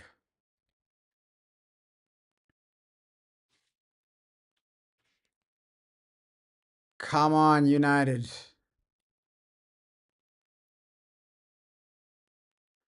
But I want to see a bit more from Garnacho in this half. I think, I gave credit to Hoyland and Joshua Zerski, but I think in the attack, Garnacho was the one that was lacking, right? I want to see a bit more from Alejandro Garnacho. Second half, just give us a bit more. Offensively, defensively, give us a bit more. Oh, penalty! Penalty! Penalty to Manchester United, man. Come on! Come on! Penalty! Penalty! Come on, man. That should be a penalty, man. That should be a penalty. That is a penalty, man. Come on. That was a penalty, man. Come on. Come on, man. Yo, I don't care how we score. We just need to get the goal. 2 goals for Bruno Fernandez. You know he's not gonna miss this one. Patrick Dogu did well there. Patrick Dogu did well to win the penalty there, man. You go to the ball first, and then yeah, immediately you feel the contact. You gotta go down, man. We're in the box. It's a round of 16. Well done, Patrick Dogu. Your boy Bruno Fernandez is gonna get his second goal. Let's go, man. And with Bruno, you know he's not gonna miss. He's not gonna miss. You saw the celebration from Ruben Amorim. He knows. He knows. Yo, that penalty is massive for us. Ruben knows that penalty is massive for us. Come on. Come on, Bruno. He doesn't miss. He doesn't miss. We needed that. We needed that, man. We needed that. Ah. But hey, what a way to start the second half, man. Even if people call us penalty FC, we're still winning the game. We needed this. I didn't want extra time. I didn't want penalties. Come on, man. Come on. We needed this. We needed this.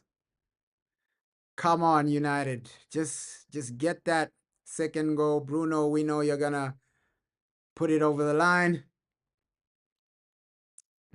VAR confirmed. Penalty given. Come on. Just let our guy Bruno Fernandez take it. His second goal of the game. And there we go, Bruno. Second goal confirmed. Bruno Fernandez. What a penalty, man. He was never gonna miss, bro. He was never gonna miss. He was never gonna miss. He was never gonna miss. Come on, Bruno. That's what we're talking about, bro.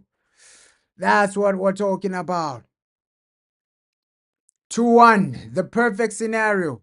You go ahead early in the second half. Early in the second half. Look. Come on, man. Early in the second half. Best penalty taker in the world, bro. Like Bruno, he doesn't disappoint with penalties. Like, we needed that. Come on. Come on, man. We needed that. Captain Bruno, come on. That's how you take a penalty. Now, yo, Real Sociedad, they're going to go all out. They're going to go all out attack. And you're going to be seeing a lot more situations where we cut these guys open. They leave a bit more space because they're going to look for that third goal, right? They're going to look for the equalizer, sorry. They want to make it 2-2. So, yeah, this is a perfect scenario. We scored the goal. Now it's time. It's time. It's time. Just keep it simple. Try and get over the line with this result. Yeah, Tottenham are winning 2-1, so they're still in the competition. We still have some hard games, but yo, you gotta win your games, right? You gotta win your games. Credit to Bruno Fernandez, 2 goals for the day. And yeah, some people say it's just a penalty, but yesterday we saw Vinicius Jr. missing a penalty. So it's not just a penalty, man. It's not just a penalty. We've seen great players, good players missing penalties. We've seen them miss penalties. We've seen them underperform with penalties. So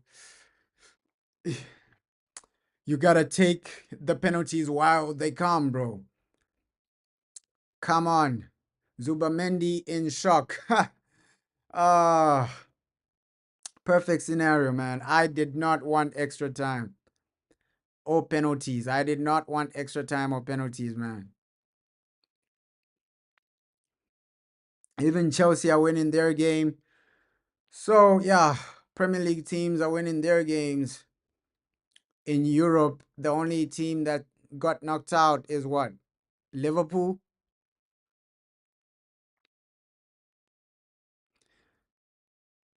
Yes, it was controversial, but hey, at least you've responded, bro. That's all we're saying. Yo, you responded from that penalty. That's all we're saying. Right? you went down 1-0 down, and now you're starting the second half. It's 2-1. Yo, Liverpool and City. But City got knocked out a long time ago. I'm just saying this week. This week, it's only Liverpool that got knocked out of European competition. We saw Aston Villa, they're through. Arsenal are through. Looks like Chelsea might go through in the Conference League. Looks like Tottenham might go through. And we are on the verge of going into the quarterfinal, man. We needed this. We needed this. We needed that goal. And just like I said, yo, Real Sociedad, they will panic and try go all out attack. Right? They will panic and try give everything because hey, this is a round of 16 game.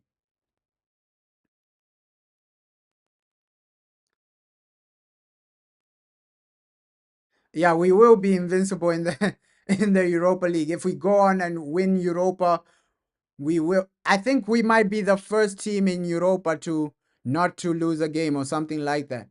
Because last season Leverkusen were on the verge of doing that, but then they lost the final. They lost the Europa League final. Leverkusen, they were on the verge of going unbeaten in the Europa League. So I don't think any team has done that, right? No team has genuinely done that. So yeah, that's something. If you can do that, that's something.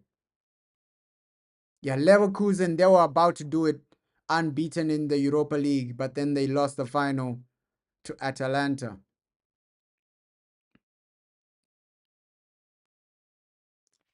Oof.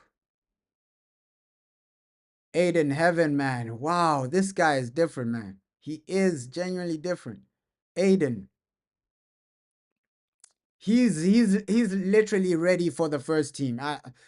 I know like some people had doubts on Aiden Heaven. Will this guy perform? Will he be the player Man United need? Will he be uh a game changer? But yo, Aiden Heaven, you can see he's gonna give guys like Lenny Euro a run for their money. Yeah, Bruno, bro. Bruno, he's inevitable when it comes to penalties. With Bruno, even before he takes the penalty, you already know the man is gonna score. Bruno is inevitable with penalties. And again, I've forgotten to change the fucking score line, man. Ish. I was just so excited, man. Just so excited that we scored. Forgot to change the score line. Thanks, bro. Forgot to change the score line. Oh. Forgot to change the score line, bro. Yo.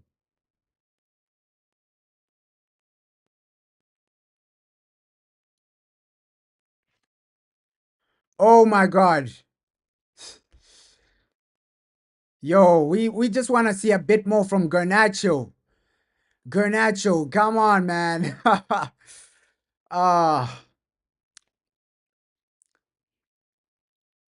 Garnacho.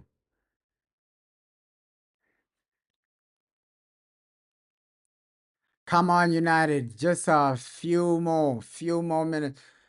I think like now, I see another goal coming for us, right? Just score another goal and cement yourselves because these guys, they can still score an equalizer and then you're back to square one.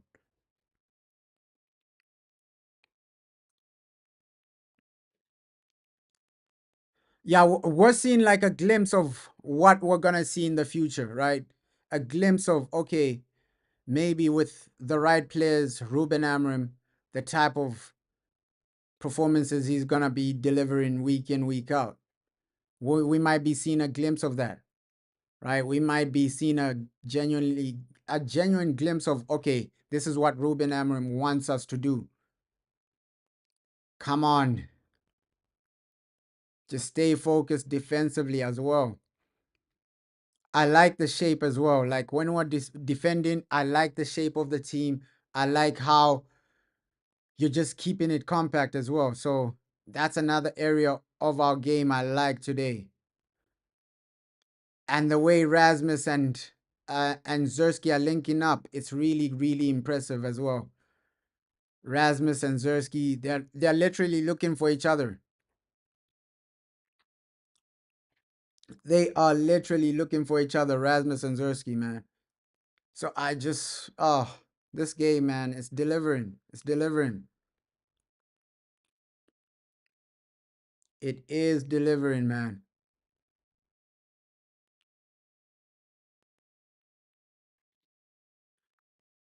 Yo, Anthony has scored for Real Sociedad. Oh my God, Anthony, he's in form in Spain. He's in form with La Liga, man. Anthony Dos Santos. Anthony Dos Santos, but for us, bro, come on, United.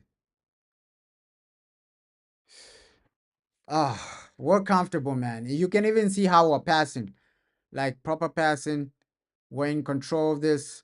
Better from United. You're playing with confidence. You're dictating the game. You're dictating the play. This game is just amazing, man. Amazing to see. Garnacho! Oh, the passing from Garnacho hasn't been great today.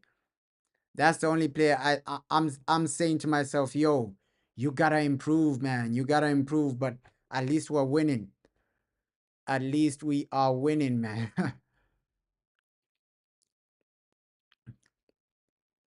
Alejandro Garnacho, man. Come on.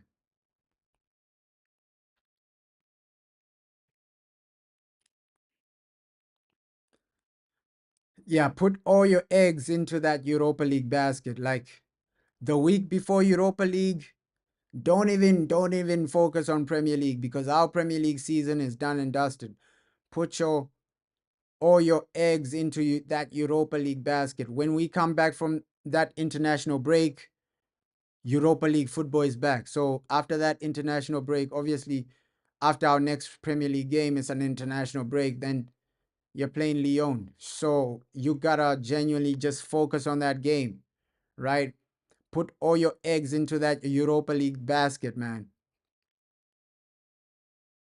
Yeah, we have been consistent throughout the game. Like, unlike some games, you only see Man United perform for like 10 minutes, 20 minutes, something like that. But today, you're giving us a consistent performance for like 90 minutes. 90 minutes, you're delivering for the people.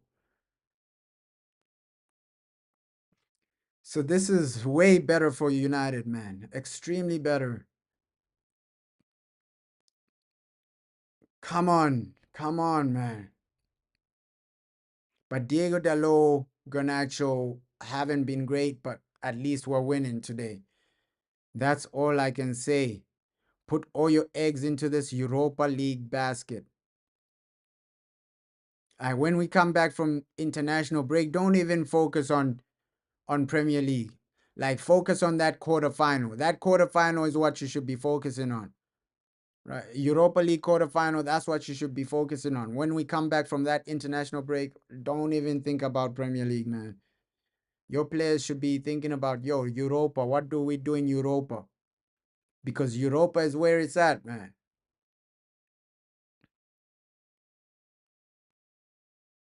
Europa is where it's at.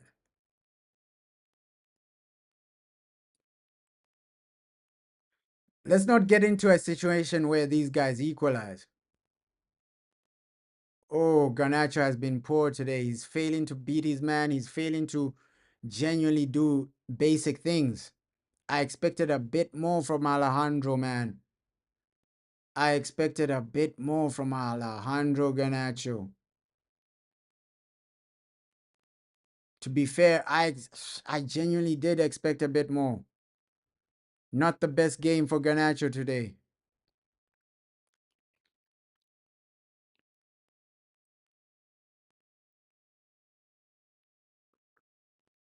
Not the best game for Alejandro Garnacho. Oof.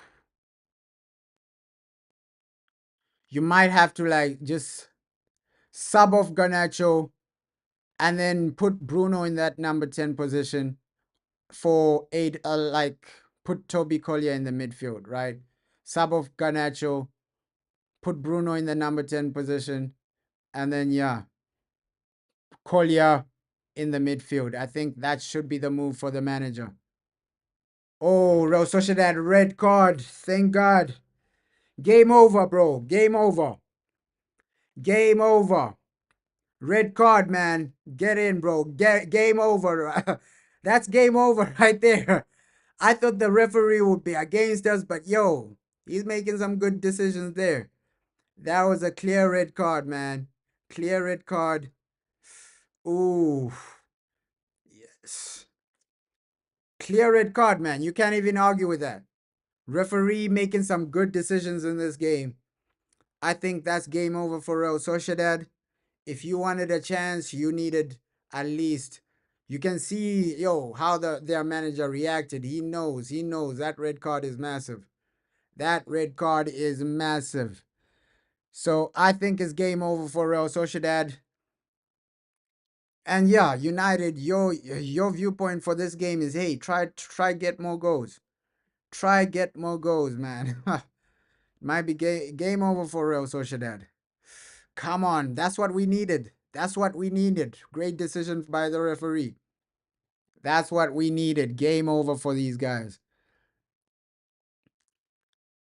Yo, like right now, Ruben, you have no excuses. Like, sub off Garnacho, bring on Toby Collier, and then put Bruno Fernandez in that number 10 position next to Joshua Zerski. Let's hurt these guys a bit more, right? Let's hurt these guys a bit more. They're 10 men down. Like, let's try and hurt these guys a bit more. Dogu, second most fouled. Yo, I didn't know that. I didn't know that. He's the second most fouled player in Serie A. I didn't know that. Wow. He was the second most fouled player in Serie A. Wow. But yeah, now just control the game. This is your game to lose. If you lose this, then yo, you just bottled it. Like right now, yo, Ruben, make some subs. Garnacho, sub him off. Bring on Toby Collier. That's when you have a bit more possession. With Toby Collier in the midfield, he's really tidy with the possession, right? Put Bruno in the number 10 role. We create a bit more against this team with 10 men, right? Real Sociedad 10 men. I think that should be the next step for. Oh, Garnacho! Poor decision making from Garnacho. You were one-on-one with the keeper. You decide to cut it back. You should have just shot. You should have just shot there. Like, poor decision making from Alejandro Garnacho.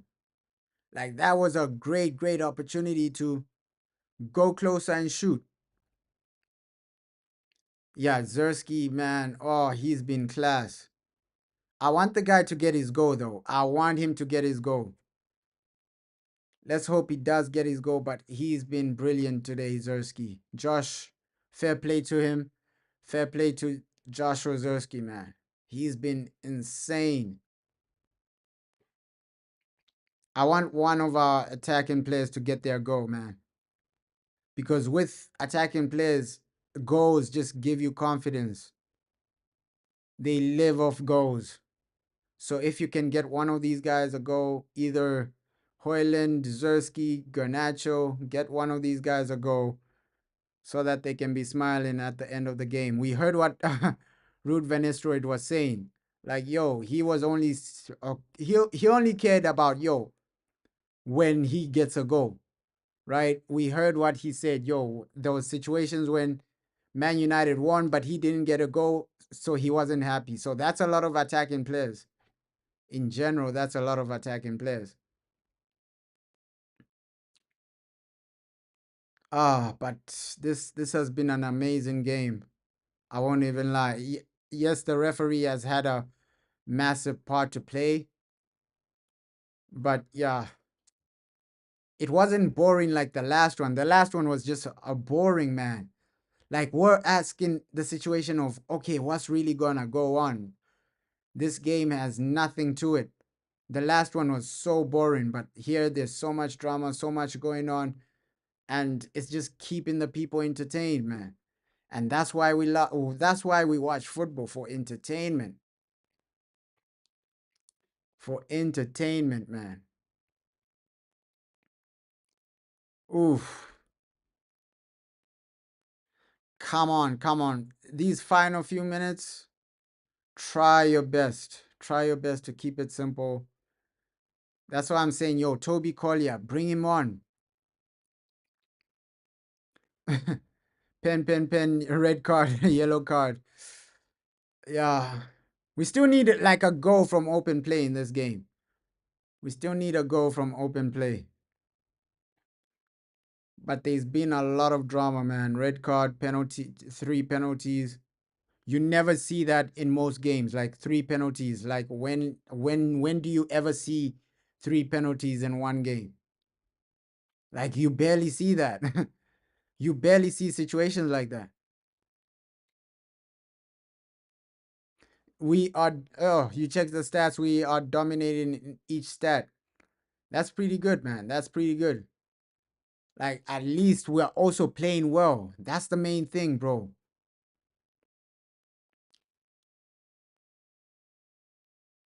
At least we're playing well, bro. We already have 16 shots. They had 6. Damn, we are dominating them massively. Like this is our game to lose, though. This is our game to lose. This is genuinely our game to lose. Come on, United, man. Oof.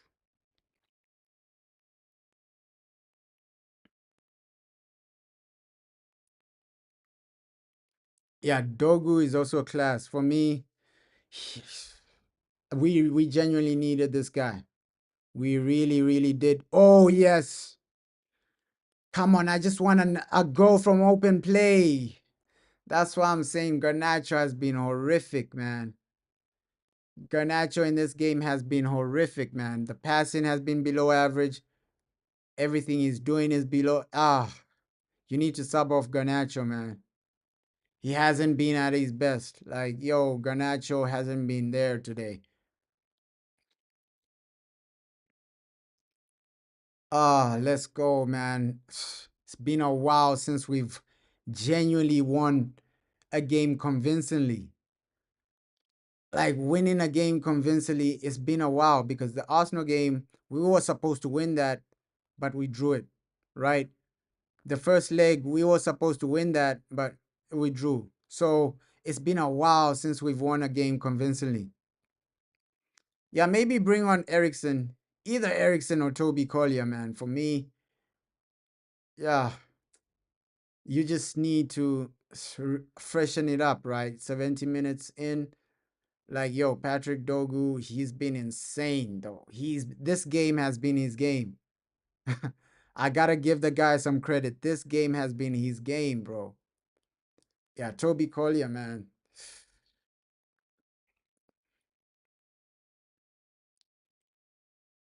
But the job is not done. The job is not done. Like, anything can happen in football. That's why I'm saying, yo, United, you gotta just score that extra goal to secure everything. That third goal just to secure everything. In case something dramatic happens, you have a third goal. Dogu.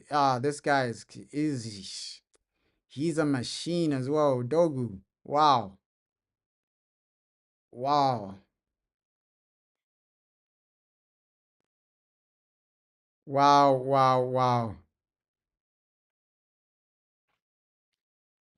Bruno. Come on, man. We need a goal from open play because we know what rivals will say. Yo, penalty FC, get through Real Sociedad by paying the referee for a penalty and paying the referee for a red card. We know what rivals are gonna say, man. So just at least score a goal from open play.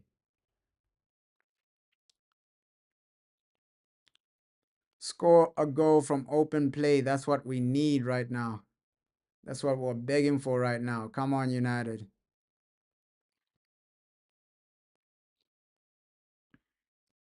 Oof.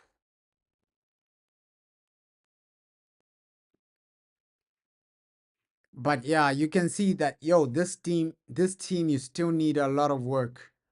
A lot of work in the midfield is needed for this team. Like midfield attack, you still need a lot of work done. Right? Players that are actually consistent in the attack, though, you still need a lot of work done. I'm not saying, these guys have had horrible performances, but you still need a lot of work in the summer. I'm happy with this game, though. I'm happy with this game. Happy with this game. Rasmus's best game. At least we're playing better than last week. We're playing better than last week, the week before. I think this is probably our best, most convincing game in 2025. Right? Which other game was this convincing in 2025? We barely have games where you're just dominating, convincing wins, and you're saying, we're unlucky not to score more goals.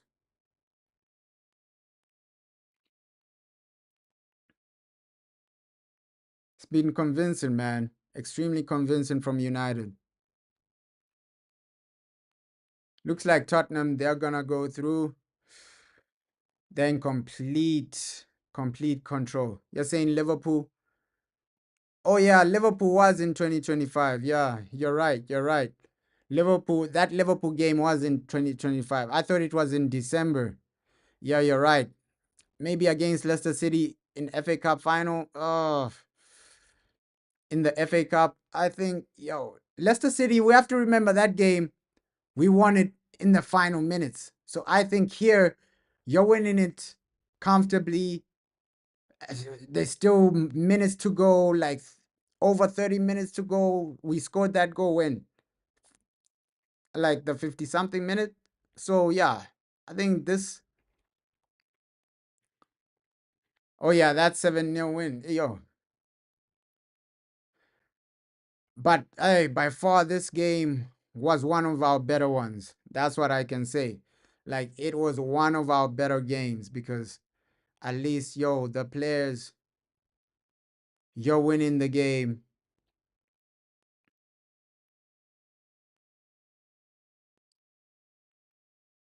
Oh, in the Premier League.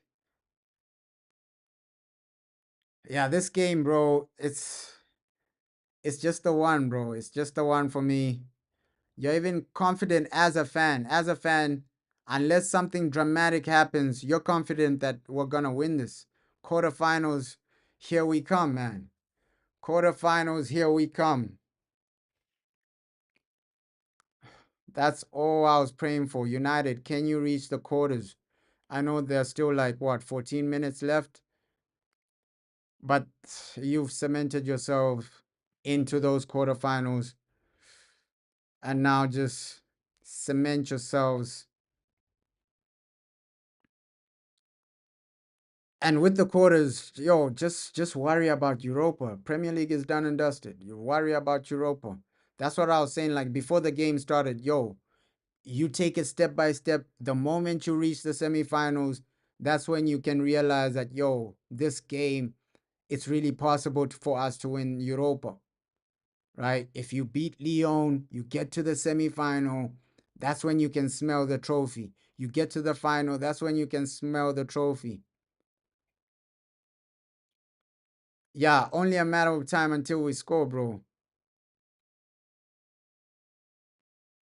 You're saying Ruud van Nistelrooy was our best manager after Sir Alex Ferguson. Yeah, we were really dominating a lot of games. We were really dominating a lot of games under Ruud, but he only played 3 games, so yeah. I hope Ruben Amorim does succeed, though.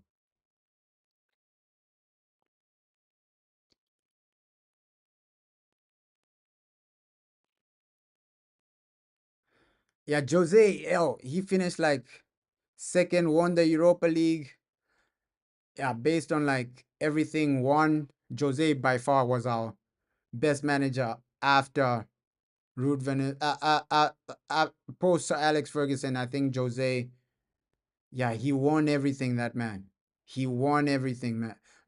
He didn't win everything, but he competed, man. He won Europa. He won what? I think Carabao Cup. So he finished second or something. I think he has the most trophies post Alex Ferguson, Jose Mourinho. And that's the change I was seeing. Yo, Toby Collier coming in just to stabilize everything. Great sub from Ruben. You can see Cass is getting a bit tired, so yo, bringing in Toby Collier, it's really massive.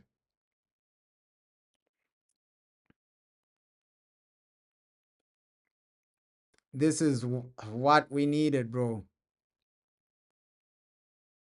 Yeah, Ruben won't risk it. He knows, hey, the game is already over.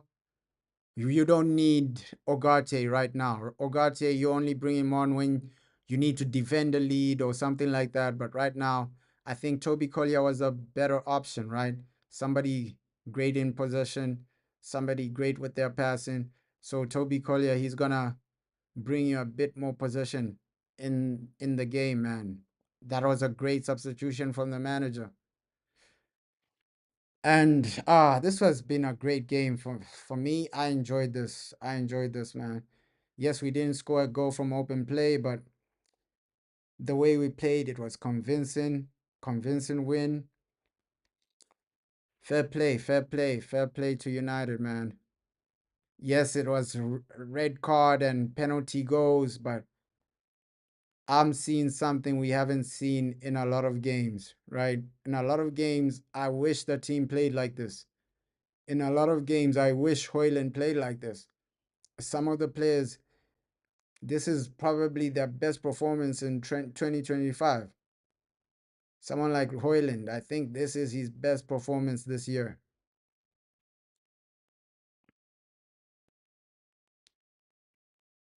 Oh, and now you won't even be upset if that final whistle comes early because we're into the quarterfinals.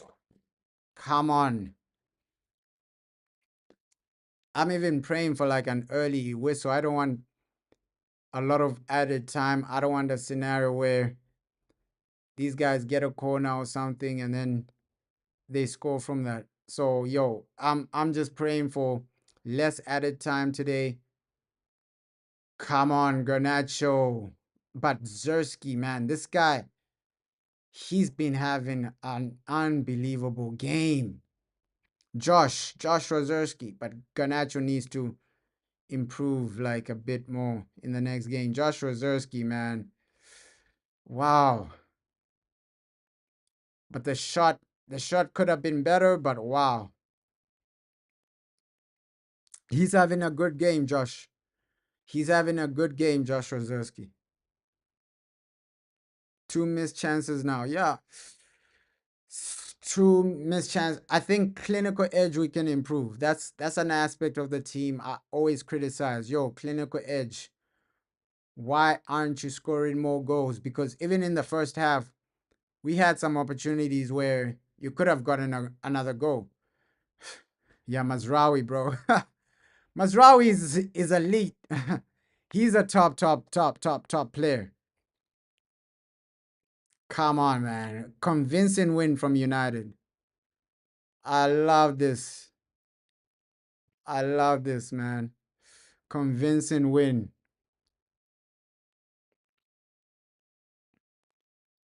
Yo, you just have to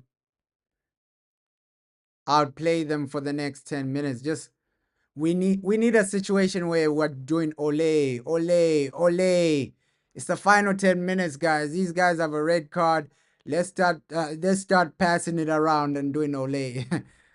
That's just what I want to see. Like it's the final 10 it's the final few minutes of the game. Let's just start passing it around and start doing ole on these guys, man. Ole on these guys.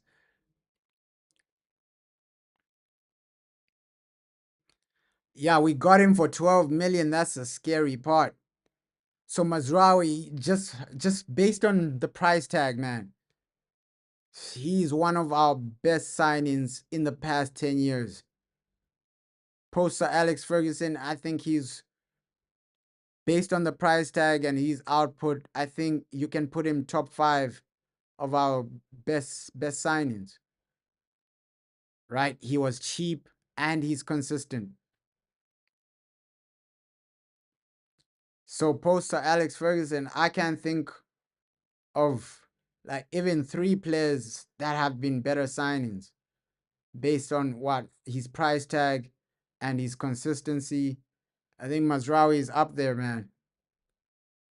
I think Mazraoui is up there. We just need an Ole from the team. Come on, guys. We need to start Ole. Ole, come on, man.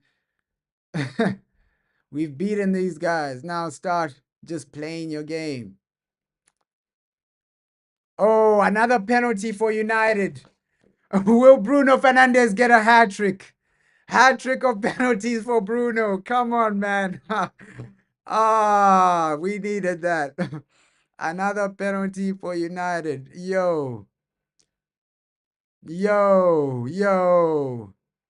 Another penalty for United. Will Bruno Fernandez get his penalty of hat tricks? Hat trick of penalty. Bruno Fernandez, take the hat trick, my brother. Take the hat trick. Yeah, against Dogu. No way, bro. Like, yay. And I think, this man is getting fouled so many times. He's won 2 penalties, Dogu. Fair play to him. Patrick Dogu has won 2 penalties. Yeah, he is a foul machine, bro. Yeah, four penalties in one game is crazy. Like, I don't think we've ever seen this in football. 4 penalties in one game. Oh, VAR, no penalty. VAR. VAR have taken away the penalty. Ooh. VAR have taken away the penalty, but yeah, we've never seen a situation where 4 penalties in one game. That would have been crazy. I think 3 penalties has happened, but it's rare. It's rare, but 4 penalties, I don't think that has ever happened in football. 4 penalties in one game. Wow. Yeah, he won the ball. Yeah, we're still dominating and we're still gonna win this game, man. I just wanted to see Bruno Fernandez hat trick of penalties, bro. That would have been insane. Bruno hat trick of penalties. That would have been insane. Yo, he was almost on a hat trick of penalties. Bruno Fernandez, man. I wanted to see that. I wanted to see that, man. That would be sensational. Hat trick of penalties.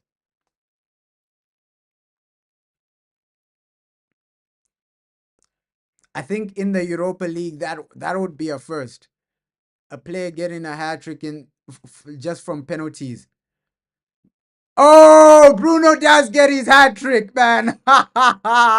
Bruno Fernandez. Oh, he does get his hat trick. He does get his hat trick. Magnifico gets his hat trick. Oh, he said, no. You took away my penalty. I'm still getting a hat trick. Come on, Bruno Fernandez. Yo, that's a proper goal from Bruno. Bruno Fernandez, he still gets his hat trick. That's a proper goal from Bruno. Oh, hat trick hero. Come on, Magnifico gets his hat trick. Come on.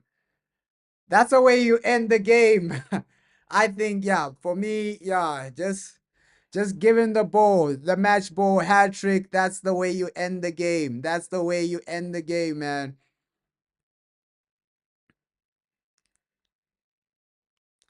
Yo, 2006, yeah, 3 penalties against, but at least we're in front, bro. We are in front. Bruno hat trick. We needed this.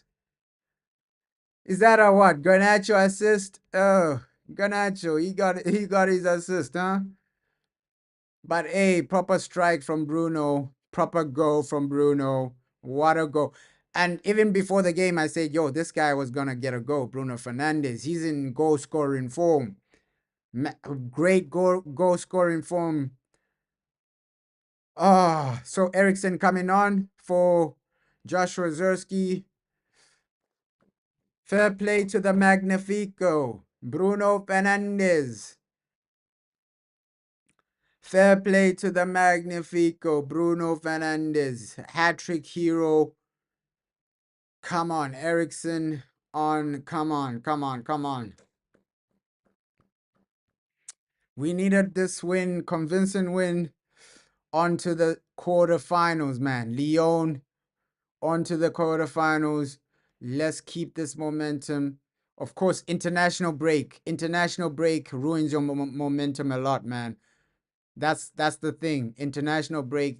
I hate international breaks because they cut out your momentum. When you have momentum before the international breaks, it cuts that out. Now you have to start rebuilding the team again. So international break, I hate international breaks, but let's go into that international break with the mindset of, okay, yeah, come back from the international break, ready for the quarterfinal. Ready for the quarterfinal, man. That should be the mindset from United. You're enjoying how we're playing? Yeah, same here, bro. Same here. I'm enjoying how we're usually we're complaining about, yo, the style is a bit boring. We're a bit boring. We're not creating anything. We're not scoring anything. But today, yo, I'm enjoying it 100%. We're getting into the box. Patrick Dogu, man, this guy, yo, he gets a lot of fouls, man. Wow. Wow. Wow, wow, wow, wow, wow, wow. But convincing win from United. Convincing win. And with 8 in heaven, what a way to start your first game, right? What a way to start your first game. Proper performance from him. Bruno, 3 goals, hat-trick hero. It's just a perfect scenario, man. We've won, not a lot to complain about. Onto the quarterfinals. That's the scenario we all want to see, bro. Come on. Now the referee, you can blow the whistle now. Like, yo, don't even add added time. Blow the whistle. Like, it's been a great game.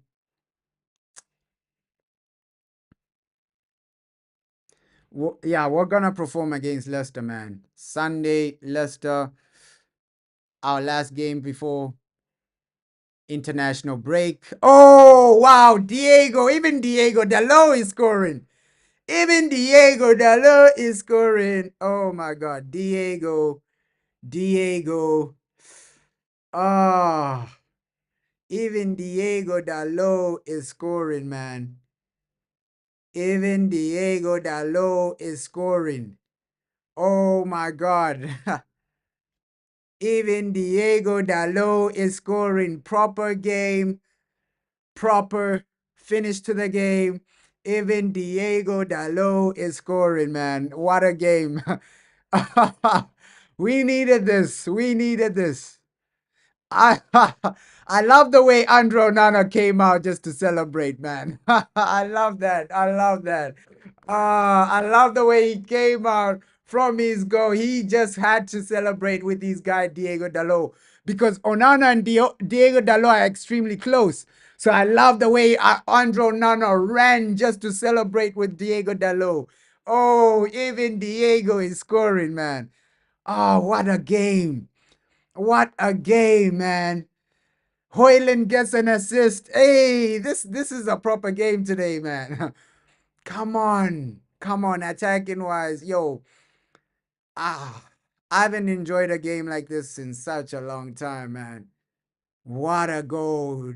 Diego Dalot with his celebration. Come on, man. Yo, what a game. What a game today. What a game. Andro Nana had to run for his guy. Now you can blow the whistle, referee. Like, yo, we're smiling. What a game. What a way to end it. Yo, even Hoyland is getting an assist. Come on, man. Diego Dalot. Diego Dalot, man. I'm happy for the guy. Genuinely happy. 4-1. And what a way to end this fixture. Oh, again, bro. Again. Damn. That's the problem, bro. I need to get used to adding the scoreline. Ish. I'm just here celebrating, forgetting about adding the scoreline. It's 4-1. Come on, man. Yo.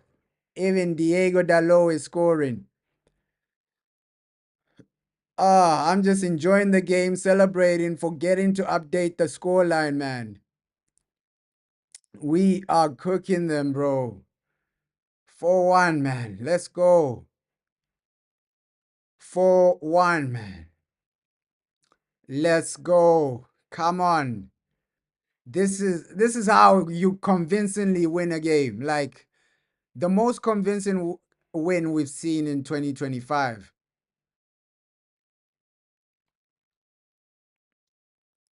Yo, 24 shots. Convincing, man. And usually we're not even getting over 15 shots in one game. So you can see, yo, the performance has been better.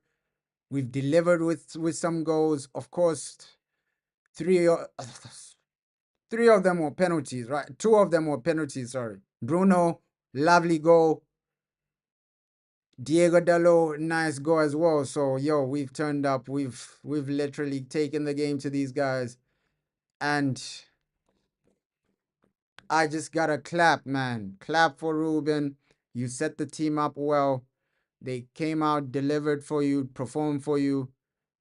Hey, and yeah, I think people like Omar Barada, all these other guys, they'll be happy with this. They will be genuinely happy with this. There we go, full time, 4-1, Manchester United into the quarterfinals of the Europa League. We just need to be taking it step by step. Take the Europa step by step, and I literally enjoyed this game. One of my favorites, man. We turned up, we did the job, we scored some goals. Fair play to Ruben Amorim. And yeah, just shout out everybody that joined the watch along, man. We did it into the quarterfinals. Yeah, good game. I enjoyed it as well, bro. I enjoyed it as well. More confident, and yo, this was the game, bro. This was the game, and you delivered. Credit to Ruben Amorim, bro.